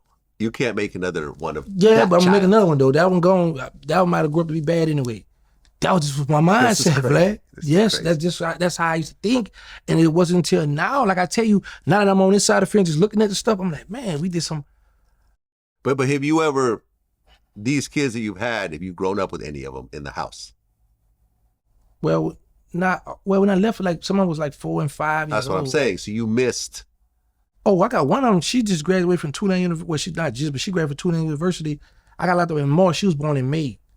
I got another one. She was 10 months, so she graduated from Howard University. Right, so you missed. Yeah, all these childhoods. All the childhoods. Mm-hmm. It might be a little different if you were in the house with that child for Right. 10, 12 years, changing their diapers, seeing them every single day, forming that bond, and then getting that phone call. Oh, yeah, man. But then the thing will be, I get a phone call like that, Vlad. It's like that 1993, 94 gangster. I'm back, man. It's like now I think about that's why I be like, man, I try to stay away from a lot of that because I know me. I know if I murder one person, I have 20 other people I want to kill, Vlad.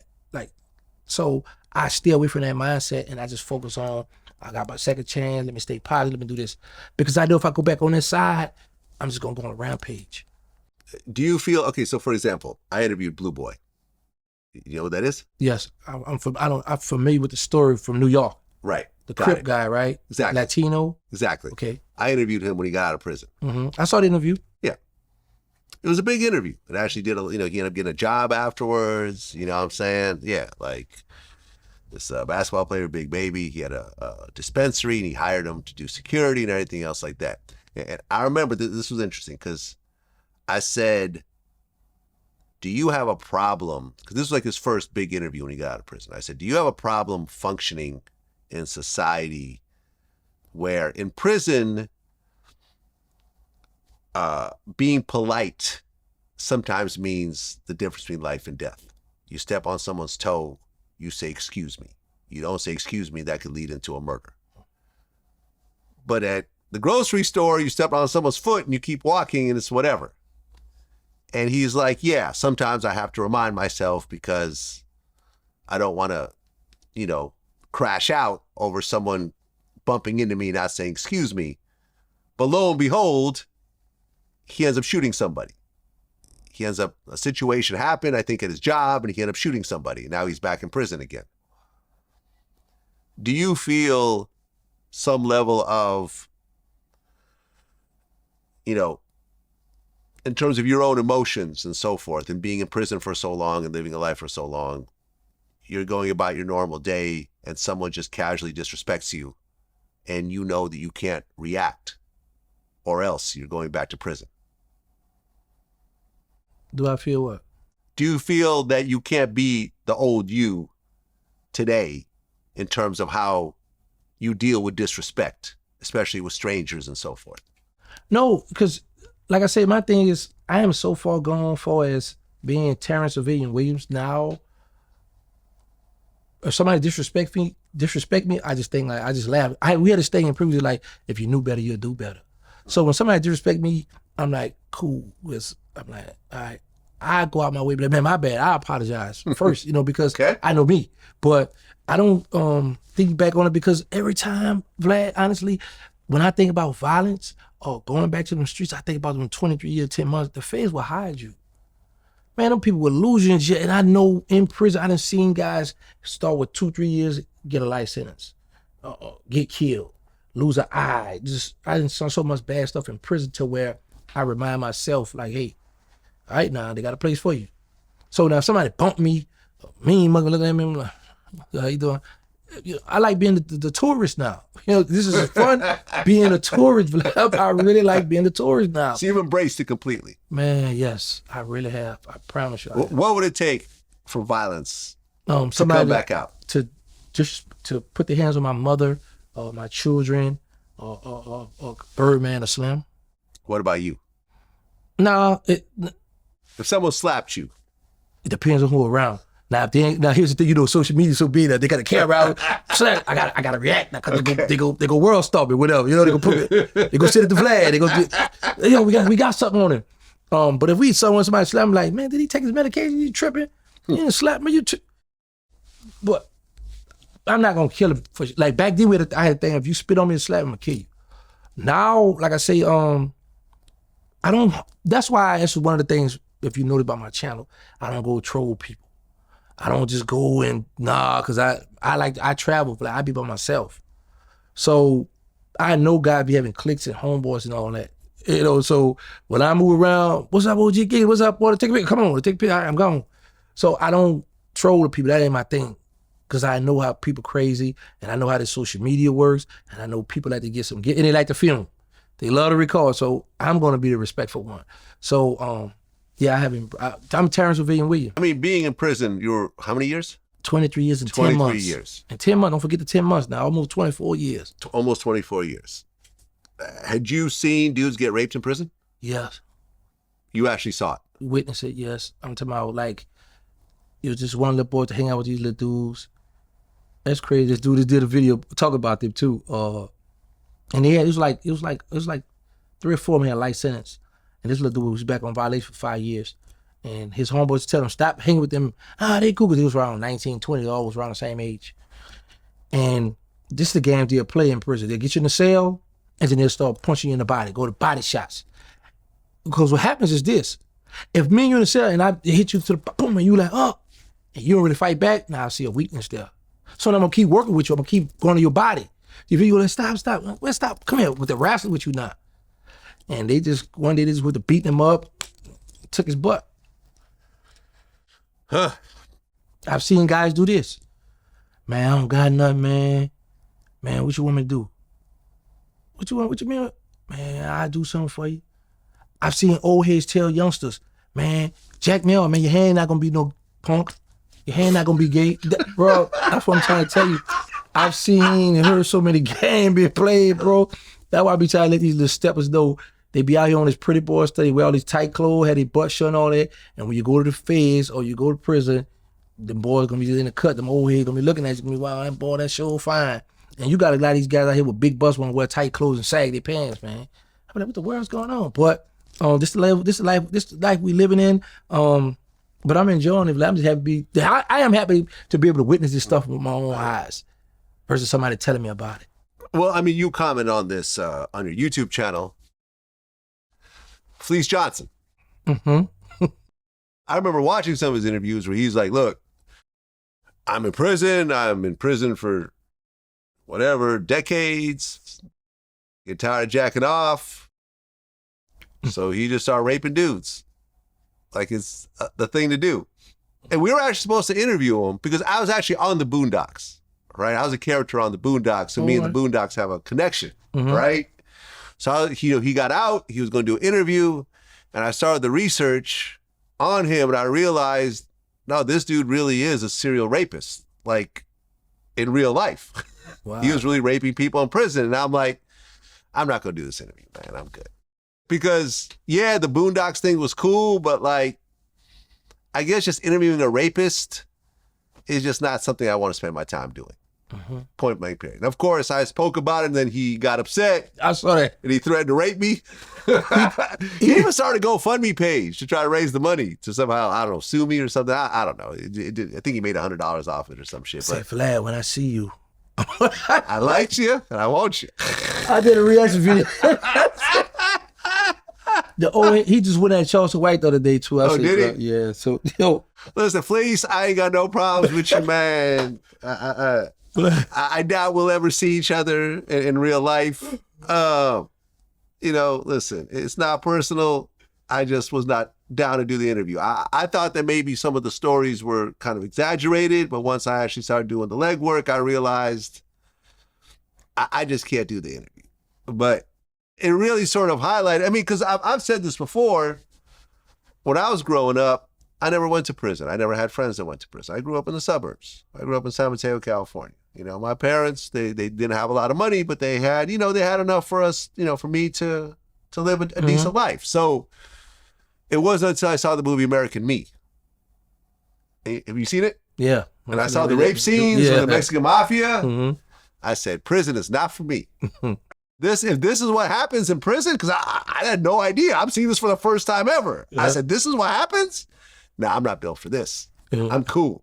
And I never wanted to have any part of it. I never went to prison. I've been in jail here and there a couple of days, but not any sort of real prison time, because I always felt like if this is what comes with it, I just don't want any piece of it. I'm not going to do anything that's going to put me here. But let me tell you, one of my homeboys did in the penitentiary. It was a known homosexual. The person was white. But the person didn't want to deal with my homeboy. My homeboy knocked him out and took his butt. But he came and told everybody, hey, because the white card don't play in pen, they would kill too. So if you violate, because you got the Aryan brothers, then you got the neutral white card, but they be in a coalition together if a race riot. Yeah. So he came and told everybody because he know it could go up, but I've saw a lot of crazy stuff in prison, Vlad. So, man, listen, I'm so happy to be out here. That's why I go to Walmart, see all these beautiful women. I see, man. But listen, I'm just happy to be free, Vlad. Yep. I'm happy to be free and I'm part of this history. Well, I interviewed Fredo Bang recently, who's from Louisiana also. Right, from Baton Rouge. And he talked about how a guy tried to jump him in prison because he had a $1,000 hit on him. And we started talking about hits in prison. He said that in prison, you could have someone killed for $3,000.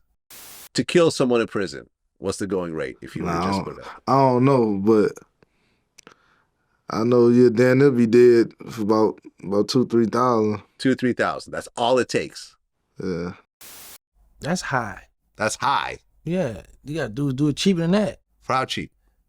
$500, $200. Here's the thing, Vlad. You got people that will take a hit, stab a person up, try to kill him, just to be cool with you, just to be like, okay, I ally with you, or to say that's my dog, that's my partner, because they know when they travel to other federal prisons, by word of mouth or the email now, you're gonna say, oh, that's the homie, he gonna be all right, because it's cliques, it's states that run together in the Fed. So if you might go like on the West Coast, I'm from Louisiana, so there's not a lot of us out here.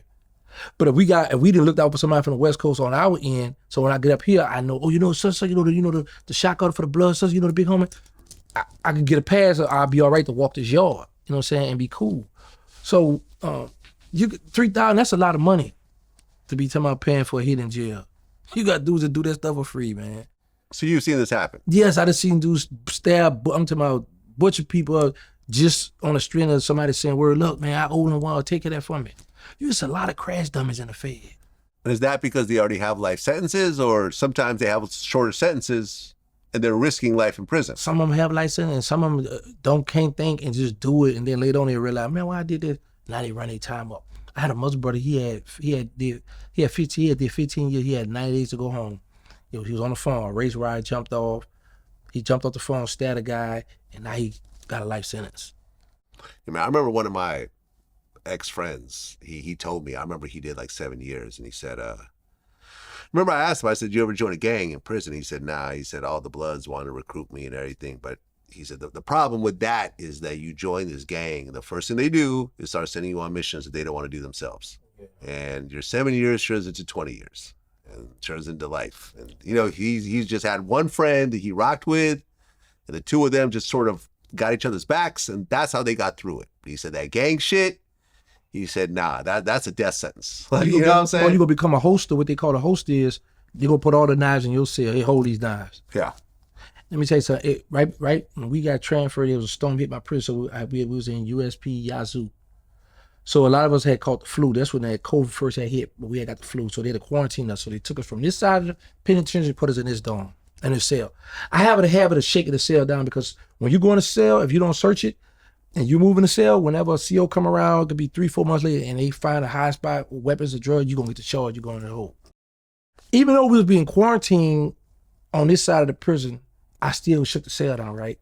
I go in there, I found big bone crushing knives. I said, what the? And it was a hitter cell. What they call a hitter cell is like, it was for some Mexicans. We got real estate, like 5-6 cells might belong to the Tango Blast or the Pisces or whatever.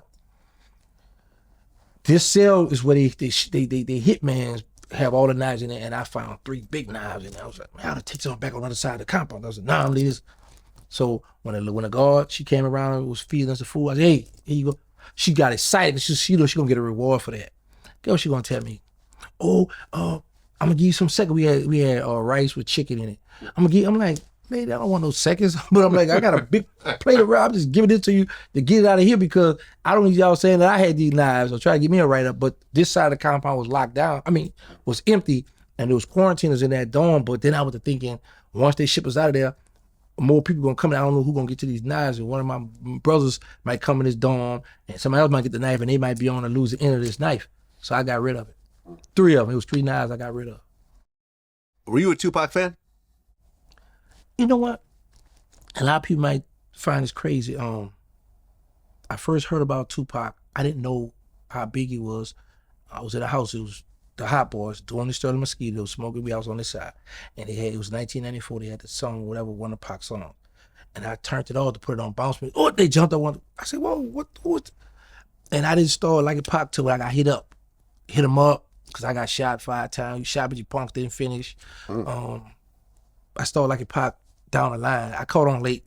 Biggie, what's beef? Beef ain't guaranteed to see you, Gary. I was like, oh, I like he talking that talk. So I like Pac music, but I'm not gonna sit in line and say, yeah, I'm a big Pac. My favorite rapper in the hood coming up was BG. I was stuck on BG, man, and I like Mac, who signed No Limit. Yeah. You know what I'm Yeah, saying? I interviewed him in prison. Oh yeah? Mm-hmm. Yeah. He's out now. Mac, yeah, I seen him take people Mac lyrical, but as far as Pac, I like his music, and I mainly like slow jams, slow songs, but I like some of Pac's songs. You talked about the Keefy D situation. Oh man, yeah. Keefy D's in jail right now, being charged as one of the conspirators in Pac's murder. Mm-hmm. Now, I did the interview that sort of blew the story up. You cracked the case, Vlad. Yeah, in a way. Now, he had already written a book. Right. And the interview was based on that book. But years later, he ends up getting arrested. And now this interview, along with some other interviews that he did and his book, are now, evidence in his case. What's your take on this whole situation? Be careful what you say. Let me say this, Vlad. I've defended you plenty of time, and you might don't know this. A lot of people be, Vlad the police, Vlad the LB, he asked all these police questions. First of all, Vlad doing his job, it's up to the person that Vlad is interviewing to answer the question. Always, you can check my channel. People tell you this. I tell all my people, other people, no. Don't be mad with Vlad. Be mad with the person who answering Vlad. I could come in and say, Vlad, I got away with this murder. Vlad killed. No, I know better because I know Vlad's name is in a lot of people's mouth where I'm from. You all up through these people's households. Y'all see you on Vlad? Yeah. Hi, thank you. I like it. Thank you. So it's not on Vlad. You asking the question that people want to know. Right. It's up to me to respond to it. So I don't hold. And to answer the question for Keefy D, I just felt bad for him because I was like, I know about Proffer hearings. I had it myself. I know what they do. Mm-hmm. My paperwork, if people want to know about my case, you could go on Pace and pull my stuff. I don't hide. That's another thing too, Vlad, that blew up. I didn't want to stop it. People was like, I got off for killing dead people, telling on dead people. I specifically told you about the Donald Trump, the motions and all that stuff, right? But I just let that go because I know how people like to do that. But anyway, back to Keefy D, I know when you get Proffer hearings, and down south we call them debriefing. When you sit with the federal government, the FBI agents or the TAFO, and you sit with that prosecutor, they're gonna write down all that stuff down. They write down. And they're gonna let you know, you can have immunity for this, but we do not cover violent murders. But now if you killed an informant or somebody that's part of the case, then you cooperate, then that's different. But just talking about that stuff don't have a statute of limitation. Right. And I was just like, man, I used to want to reach out to him, but certain people I just keep my distance because I don't know how a person feel about me because of, how all the stuff I got going on with me. So I distance myself from everybody. If you want to talk to me, deal with me, then I do. I don't throw myself on the one because I don't want nobody to get no backlash from me because I can handle me. I'm enjoying it, But I still want to talk to him, reach out to him, but then I had to see him so comfortable telling him, I was like, man, and when I heard he got arrested, I was like, oh man, down goes Frazier. I wanted to get his number, send him a few dollars one day, man. That's how bad I felt for him. I mean, why do you think that he wrote a book and then decided to do interviews? Because he thought sitting down with that federal government, when he told that his nephew did it, he thought that he was covered. People don't realize federal and state is two different jurisdictions. I be hearing the dudes all the time. Man, state charging the Fed. Well, it's two different jurisdictions. They could charge you with. Well, I think, but all this stuff was state. I don't think he was ever federal. It's not federal now. Oh, he's in the seat back in the state too? Yeah, I mean Las Vegas police. Okay. You know, it wasn't the feds that arrested him. So why he talking about he sat down and got a proffer hearing? Because even when you get a debriefing or a proffer hearing in the Fed, that don't cover the state. That's why I had to go to the state and talk to them. Well, but here's the thing about proffer agreements. It only protects you that day. Mm-hmm. If you decide to retell the story, you're not under that proffer anymore. Oh, See what I'm saying? So you saying it's not immunity. Right. Well, I know about that part, but what I'm saying is just so, because I know when I sat down with my lawyer and them, it was like, okay, listen, whatever you telling us now, you're gonna be covered, but we don't cover violence. Like my plea agreement is on Pacer. Yeah. So they let me know in my plea agreement we do not protect you from violence, but like nobody can come back and say, oh, he sold us these drugs or you had these guns, this. You're gonna be covered from that. But if you lie to us, in any event you lie to us, then the deal is off the table too. Yeah, I mean, there's that. If he's caught lying, then the deal is off the table. But this is the thing. Like, he talked about the Tupac murder in that proffer agreement. He was protected, but once he decided to retell the story, that could then be used as evidence. Okay, and I'm sure he knew that, but I don't know. From my point of view, I felt like because the cop that, you know, Greg Kading, the one who got the proffer agreement out of him, he ended up taking the recordings after he retired and then ended up releasing them publicly. So suddenly, everybody knows, all the family and friends, and, you know, he's part of the Southside Crips. Everyone now knows that Keefy cooperated against his dead nephew, Orlando Anderson. Situation that you're familiar with as well, cooperating against dead friends over a murder. So from my point of view, I felt like it was an ego thing. Like, okay, let me get out there and tell my side of the story, you know, because people are calling me a snitch and so forth. No, let me tell you that, in fact, I actually made sure other people didn't go to prison and this, that, and the third. Vlad, let me get this straight, because I thought he had a drug case for the feds. He had a PCP case. For the feds, right? No, I don't think he was with the feds. He never was dealing with the feds? I don't think he was ever dealing with the feds. I was always under the impression he had federal situations too. No, because Greg Kading was LAPD. He was part of the Biggie task force, but it was LAPD, Compton PD was part of it. There's a different police department people part of it. So what happened was they were investigating. They knew Keefy was part of it, so they started investigating him, and they figured out that he had a PCP operation.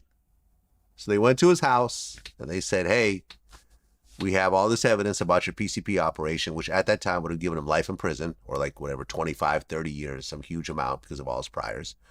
And they said, come in and talk to us. Tell us everything you know about this Tupac murder and we'll make this PCP case go away. But he didn't get no immunity. He just talked to him. So he told him everything. It was a course of a couple of days. That wasn't no deal. And the PCP case went away. Yeah, but see, this is the thing. But that was the proffer. Right, but that's what I'm about to say. The proffer, see, it's a difference when me and the agent just talking and like, look, we're going to just keep this between us. We're not going to bring it to the DA or the prosecutors. Yeah. I'm just taking all my notes down. Versus you got that, because I know the paper, I had some immunity paper that you signed off, you tell him the date, the time. Yeah. So you got so he didn't get that. So, he didn't get that. But that goes to this here. I'm going to show you both sides. The ignorance, we don't know the law. But then this how they get us though. What that word they always say, ignorance is no excuse for the law. Yeah. In the courts. So they'll hit us with, right. Well, come on, man, y'all know I don't know the law, y'all. And that's like what Keefy D in his situation. Like, that's why I'm looking at, like, he may have thought, because he sat down with them agents, like, look, that's behind closed doors. It's like how we in here right now talking. Mm-hmm. But that don't mean the DA and the prosecutor who do their jobs won't charge me once they find out what I told you. I confide in you. So, like I said, I didn't know his whole story. Because, you know, I just come home with all this stuff hitting. So I'm trying to cover here. I'm all over the place. People attacking me over here. I got to answer that. So a lot of stuff I get caught up on when people send to my DM. Yeah, man. I mean, it's an unfortunate situation. I never intended him to go to prison. In fact, once he got arrested, Las Vegas PD called me like a dozen times. You gonna be a witness for that? Well, not a witness. They wanted to get all my raw footage. You gave it to them? No. Oh, so you I never even responded. Oh, what did they subpoena you? They can't subpoena me. Why they can't? They can Because subpoena you. I'm the press. For freedom of the press. Right, but they still can subpoena you. They can could say try. no. I've had law enforcement try to subpoena me before to get my footage, and I always fought it. So, you know, if they try, I'll fight it. I'll lawyer up. But I'm not willingly going to go and hand over something that will, because my whole thing is, regardless of how I feel about the person I'm interviewing, I'm not going to have someone sit down, do an interview with me, and then cooperate against them with law enforcement. Right, because that loses the trust for everybody else to. I will try to protect you. I remember when this happened, it was with, what happened was I'd interviewed, me and Game talked about this in our last interview. I'd interviewed Jimmy Henchman. You know who that is? Yeah. So Jimmy Henchman at the time was about to go through an appeal over his murder case. He had like triple life or something like that. And we kind of touched on his case a little bit. Mm-hmm. And we put it out, and the next day he called me and said, hey, listen, my lawyer wants you to take it down because there's some stuff in there that could be used against me. So I'm like, yeah, no problem. Took it down. Maybe 4 or 5 months later, the Justice Department reached out to me. And they're like, hey, we need a copy of that footage. And I'm like, nah. And they're like, well, we're going to put you on stand. And I'm like, well, then now you have to speak to my lawyer. So I dropped like $10,000 on my lawyer, and my lawyer fought it. And they were never able to get the footage. Because, you know, the thing about footage, they apparently had a copy of it. Someone had reposted someone on Instagram. But when it comes to evidence, they need to get it from the original source and need the person to verify that this is the original footage and it hasn't been modified and cut up and everything else like that. Mm-hmm. So I was not going along with that. And so they tried to subpoena me, and I fought it, and I spent some money, and I didn't even tell Jimmy until years later that this even happened. But my thing is, like, I'm going to try to fight to protect you if you sit down with me. Now, if it's publicly released, nothing I can do about it. Yeah. You know what I'm saying? But if they're trying to get my original footage, my raw footage, I'll always fight it to the best of my ability.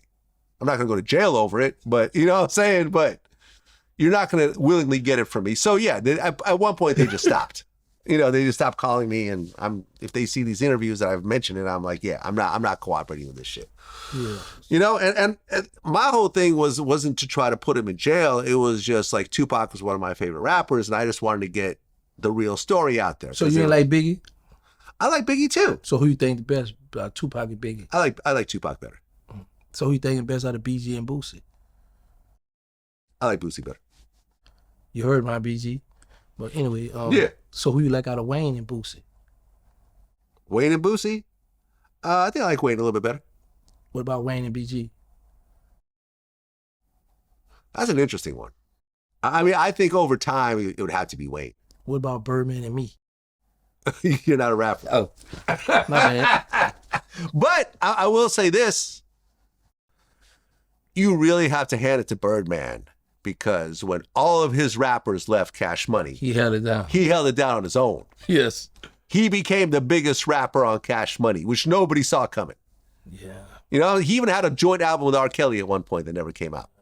Him and Rick Ross had one too. Yeah, that's what I'm saying. It's like you gotta hand it to the hustle. I think you even commented on this. I think me and Envy talked about it, how you could have a very good argument saying that Birdman was the greatest music executive of all time. Because when you look at his track record. Well, we don't just give him all the credit. We got to give it to Slim too now. Well, and Slim too, yeah. Slim in the cut. The Birdman ain't getting up, no. But I love him though. I really love him. Well, Slim was always so quiet. Yeah, in the cut. Has he ever done an interview ever? Like life? He done a few of them. I've never seen a Slim interview. He'd been on a few. I saw him and Birdman together on one. Birdman had the shorts on. He's sitting on the sofa.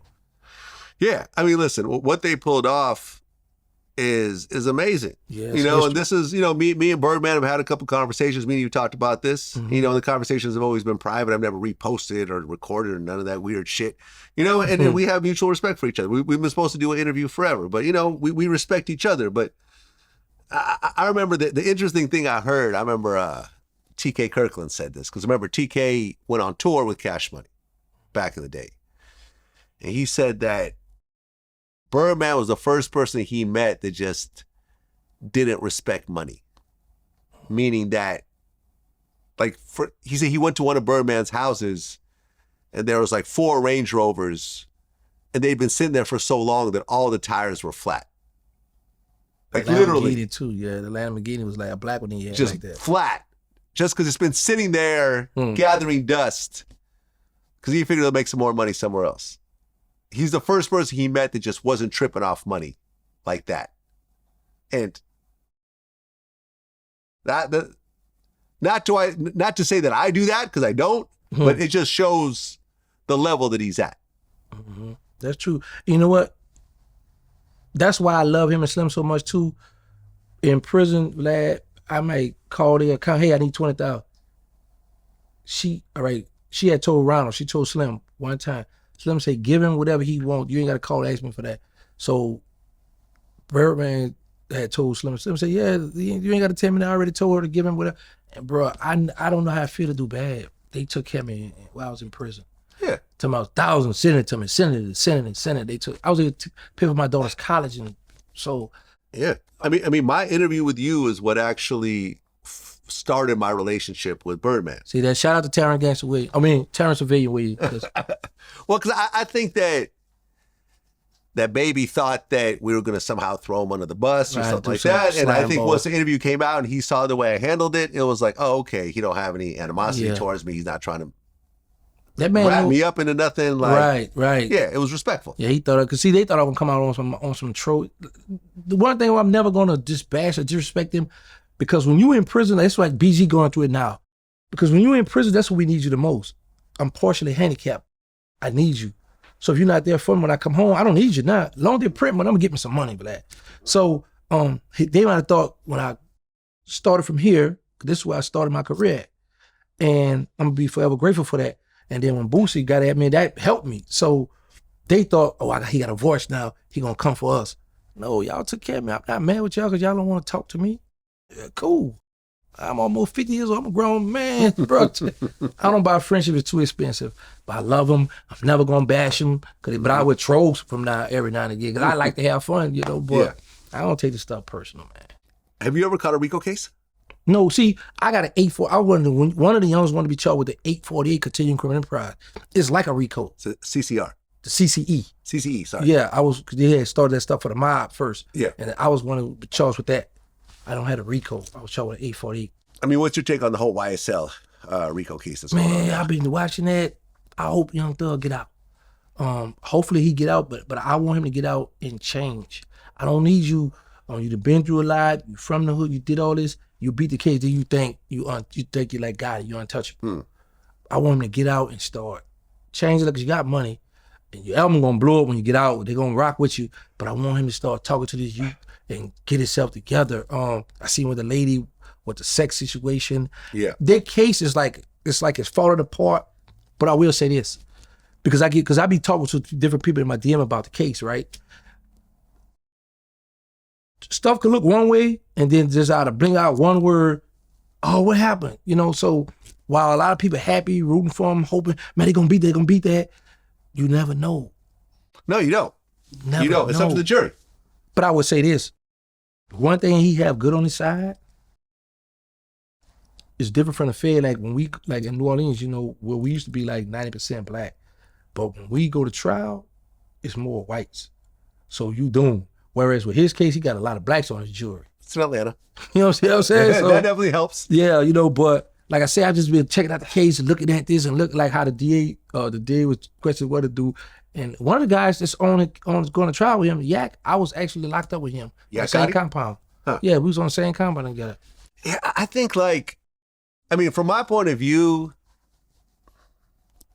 and this is the problem sometimes, right? And I've had my issues with this early on as well, and I had to learn very quickly that you start to get a certain amount of power, a certain amount of money, influence, clout, whatever you want to call it, and you start to have people around you that are willing to do whatever you want them to do.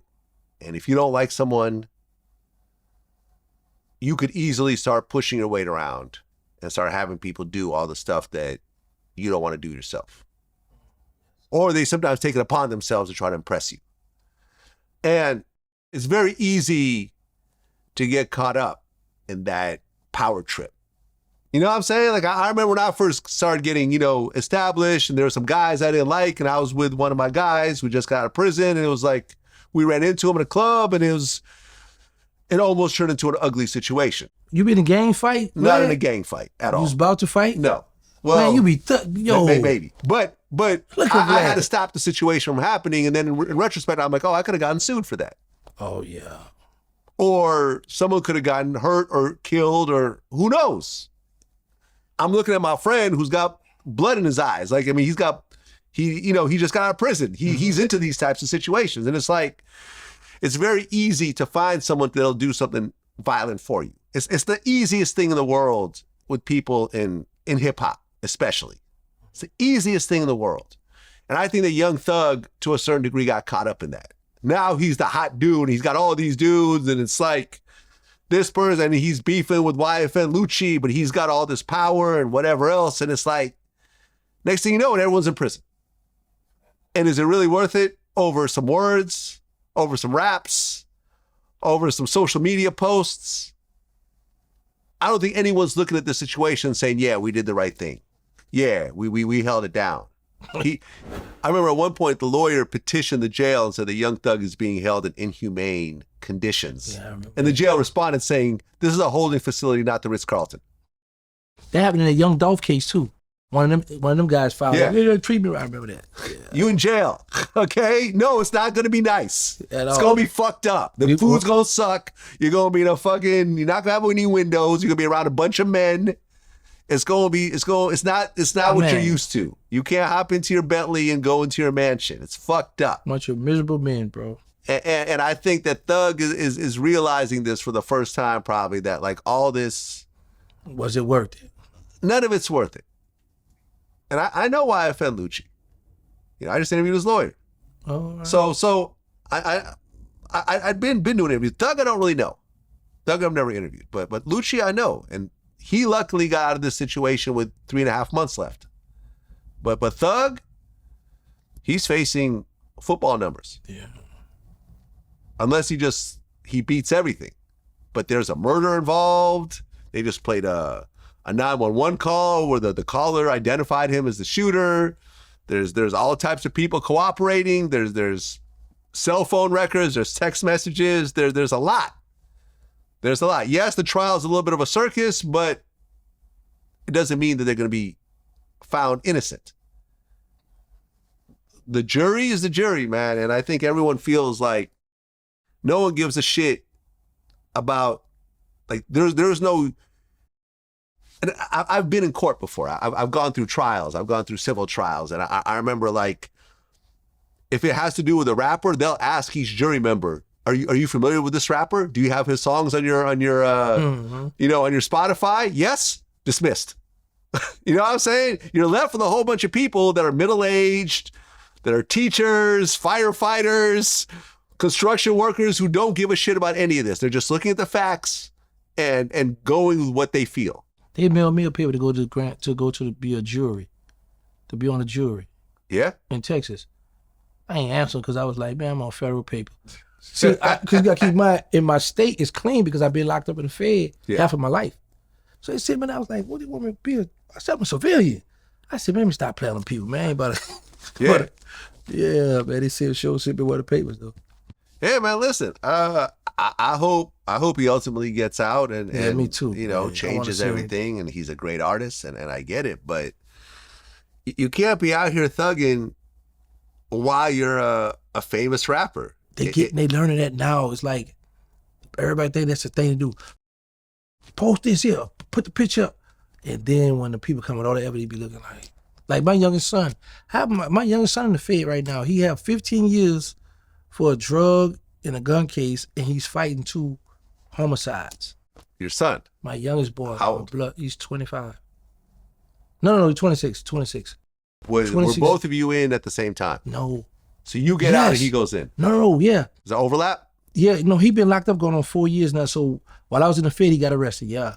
He in the Fed right now as we speak. And get this, the guy I was beefing with, my son is charged with his son. Charged for his son being killed.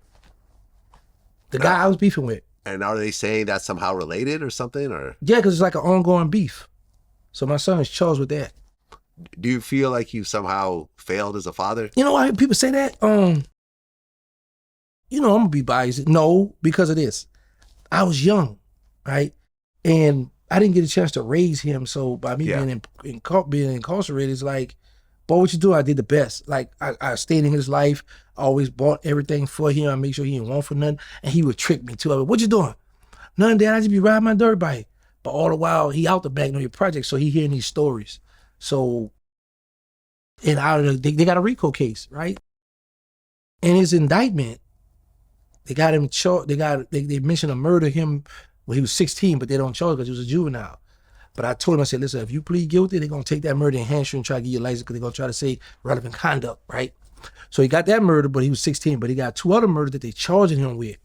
So I just be like, he called me on it. I just was talking to him right before we started the interview.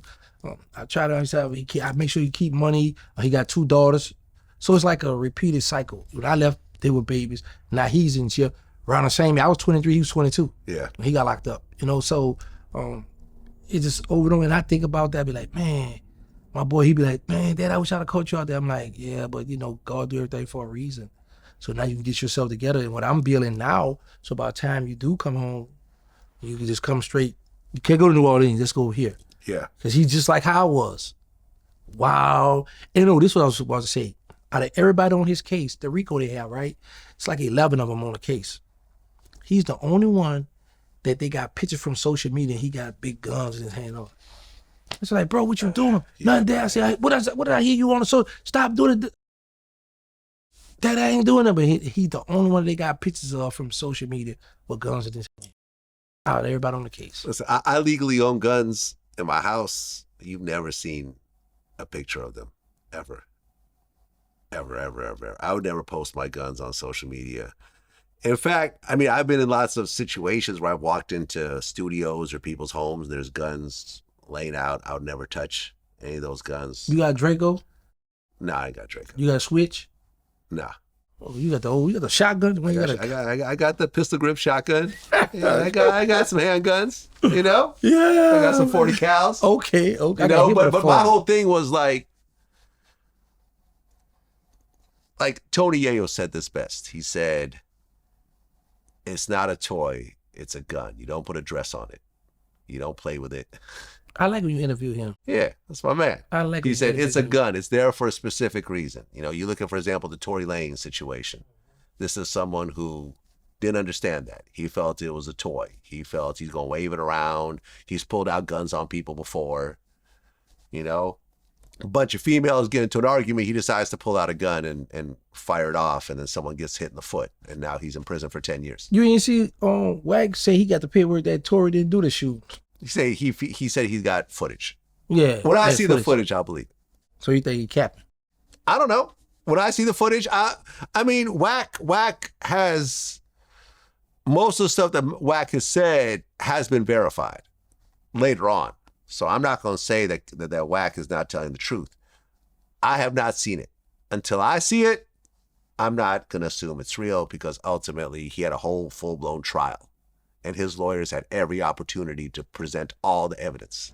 But, you know, I mean, I just feel like when it comes to guns, unless I plan on killing somebody, I'm just going to not leave it alone. That's it. Vlad, That's it. You itching for a kill, Vlad. I'm not itching for a I kill. could just see it in your face, man. Yo, you got that haircut. You drawing me.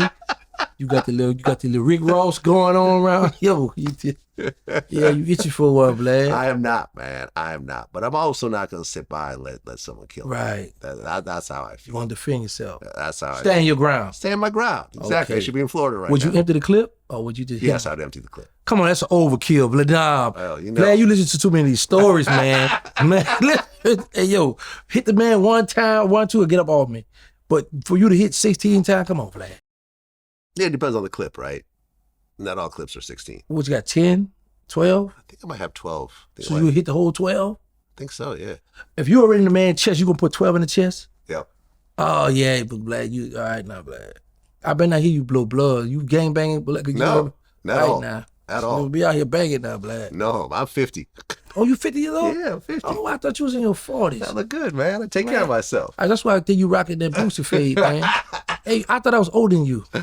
Well, speaking of Bloods, Hmm? Wayne and Birdman claimed blood later on. You know I don't like that, Vlad. You trying to get me to out him.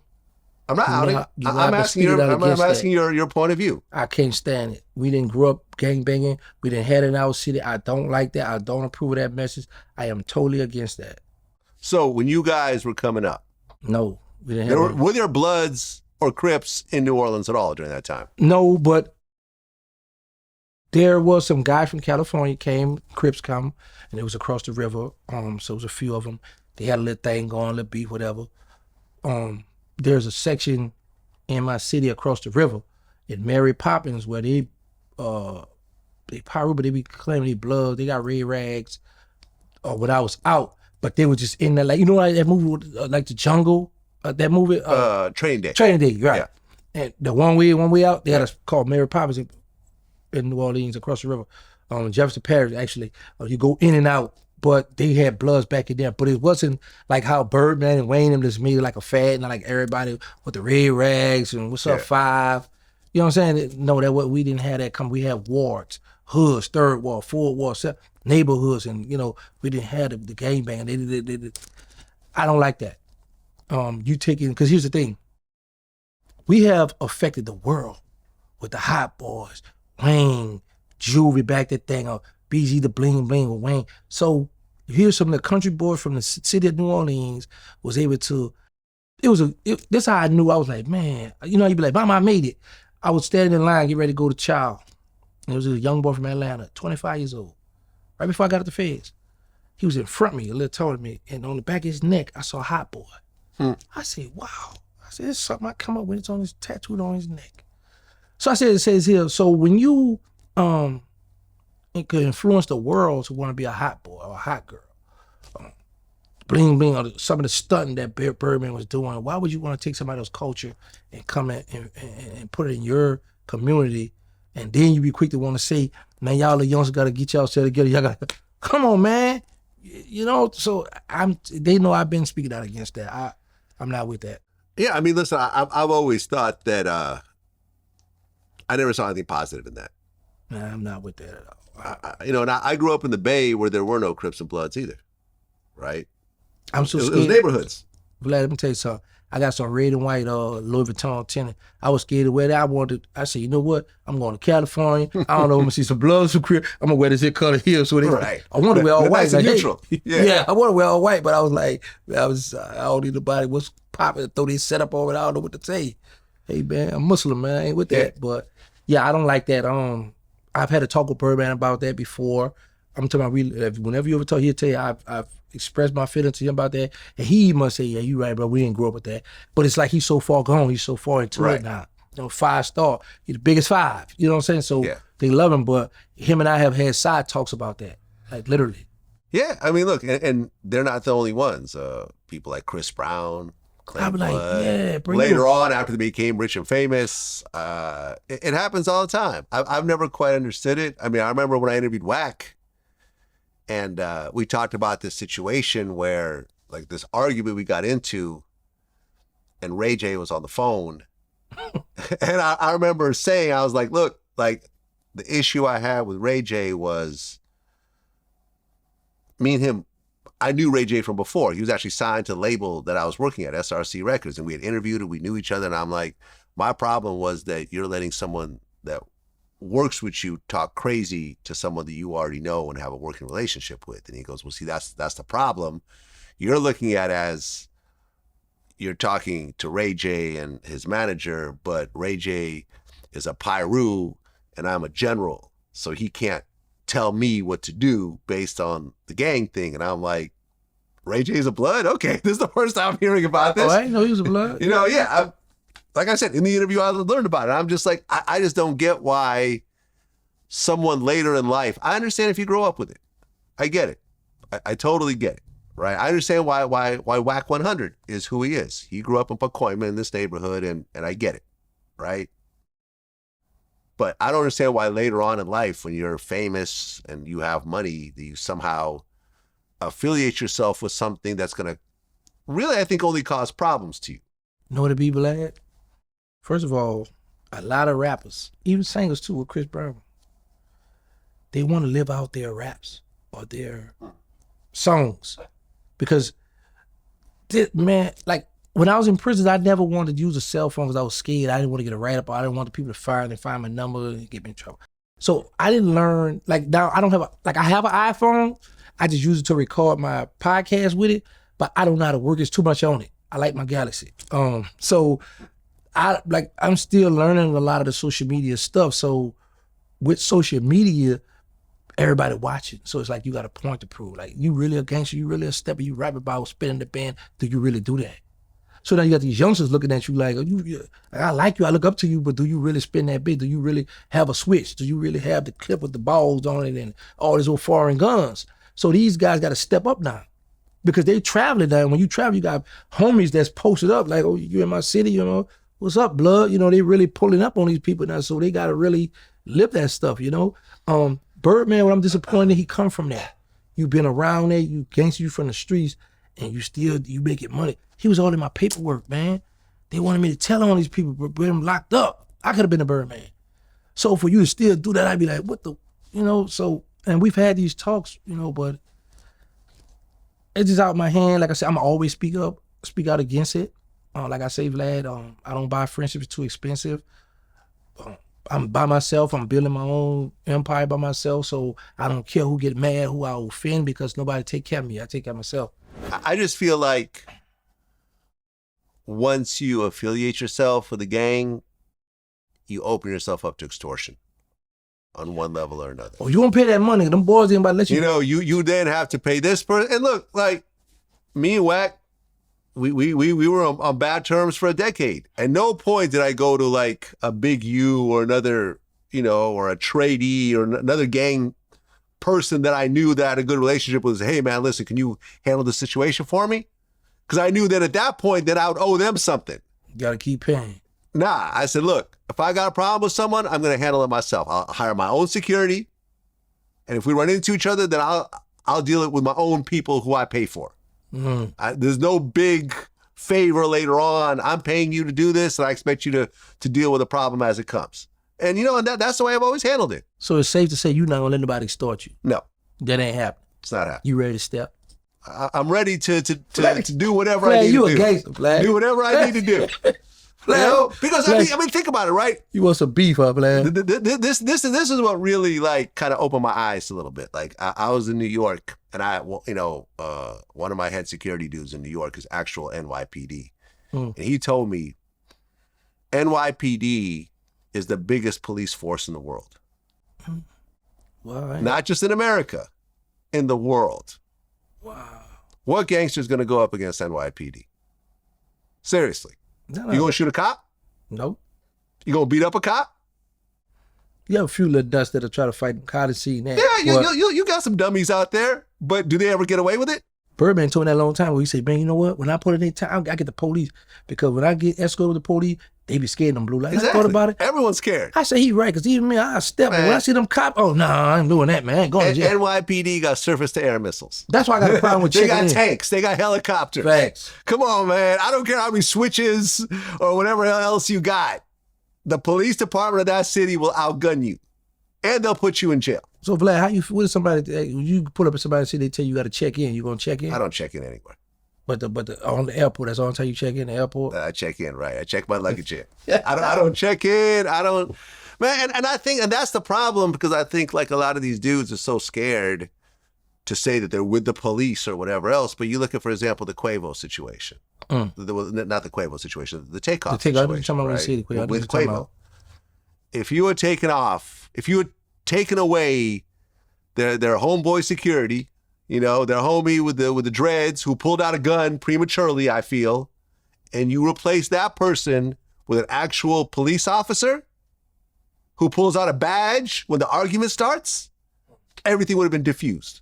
Everyone would have walked away and Takeoff would be hanging out and doing shows. And the Migos probably would have reunited. But instead, you sitting there having a dice game, you got your guy with you who pulls out a pistol, and these Texas motherfuckers, oh, we got pistols too. We're not scared of this motherfucker. Next thing you know, Takeoff's not even in the argument. He gets shot and I'm killed. about to say the humble one, the one out the way. The humble one. He gets killed because you don't want to say that you're rolling with the police. But you're a multimillionaire. You're not a gangster. Thing. You're not a tough guy. You're a musician with a real fan base with real legal money behind you. Pride though, Vlad. People got the pride. And the thing about it, like I say, social media have made it a way where if you talk about this, you rapping and stuff, we want to see you really living this. So sometimes they got to step up and be like, oh, we're going to defend our turf. And people had them phones out. That's what I understand, because a lot of these guys don't be high. Why are you still, you got cameras be all around, and you still do it, and then you wonder who told on you. Right. Man, these youngsters. Yeah. I mean, look, at the end of the day, it's a very different situation. Considering everything that you went through when you were younger, if you feel like you have to kill somebody today in 2024, do you think you can get away with it? No, I'm scared now, man. That's why I don't want to get no beef with them. It's cameras. You don't got the lights. Listen, I be scared of running the red light. I be like, I want to got my license plate. For real, man. I be like, man, it's cameras everywhere. And then when I come home, everybody got their head down. They're their phone. Right. Or they up doing the TikTok video. They doing the phone, the cameras. I'm like, I be telling some of the guys, I be talking in prayer, like, man, this is a whole different world. Yeah. It's just a whole different, everything done changed out here, man. I'm loving it though. Now I asked Sammy the Bull the same question, and he said that he's killed 19 people. I interviewed him on my channel. Yeah, I saw that. Okay, you been checking me out, man. Good. And he said he feels that he could. He feels that when he kills somebody, the amount of planning and attention to detail that he took, that if he had to do it again, he feels he'd do it and get away with it. But it's a difference. This what you should have asked him. And it's hard, and it's not a fair question, whereas I'm from the hood. So where Sammy gonna be killing that, it's not too much of the phones and recording. Where I'm from, everybody got their phone out.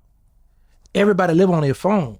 There's cameras all over. Everybody got the camera even on their stove protecting their stuff. So on their houses, there's cameras everywhere. So it's Sammy, you might be in a desert somewhere or wherever you at. You know what I'm saying? You get away with that. That's right, Mr. Bull. I said it. Yeah, man, good guy though, bro. Yeah, man. Shout out to Sammy the Bull. I've done 2 interviews with him. Bull, yeah, it was an man. interesting character. And in fact, my interview with Sammy, Trump posted it on his Instagram. Oh yeah? Yeah. Well, I ain't make it that far now. But anyway, shout out to Melissa too, his assistant. She help out. But yeah, man, it's just a difference. So he can be good. Nobody not gonna be paying attention to Sammy. You gonna look like, this old man, he ain't no harm. He camouflage. You don't know what you got right here. You know what I'm saying? So you gonna sleep on, he ain't gonna harm. He gonna go and take you out. Somebody with jewelry, flashing it all loud, they gonna watch you. That's what it is. Terrance Gangster Williams, a.k.a. Terrance the Civilian Williams. Big facts. Wow, I'm in the building. Man, I appreciate you coming back, man. Until next time. Thank you for having me, man. Peace. Peace.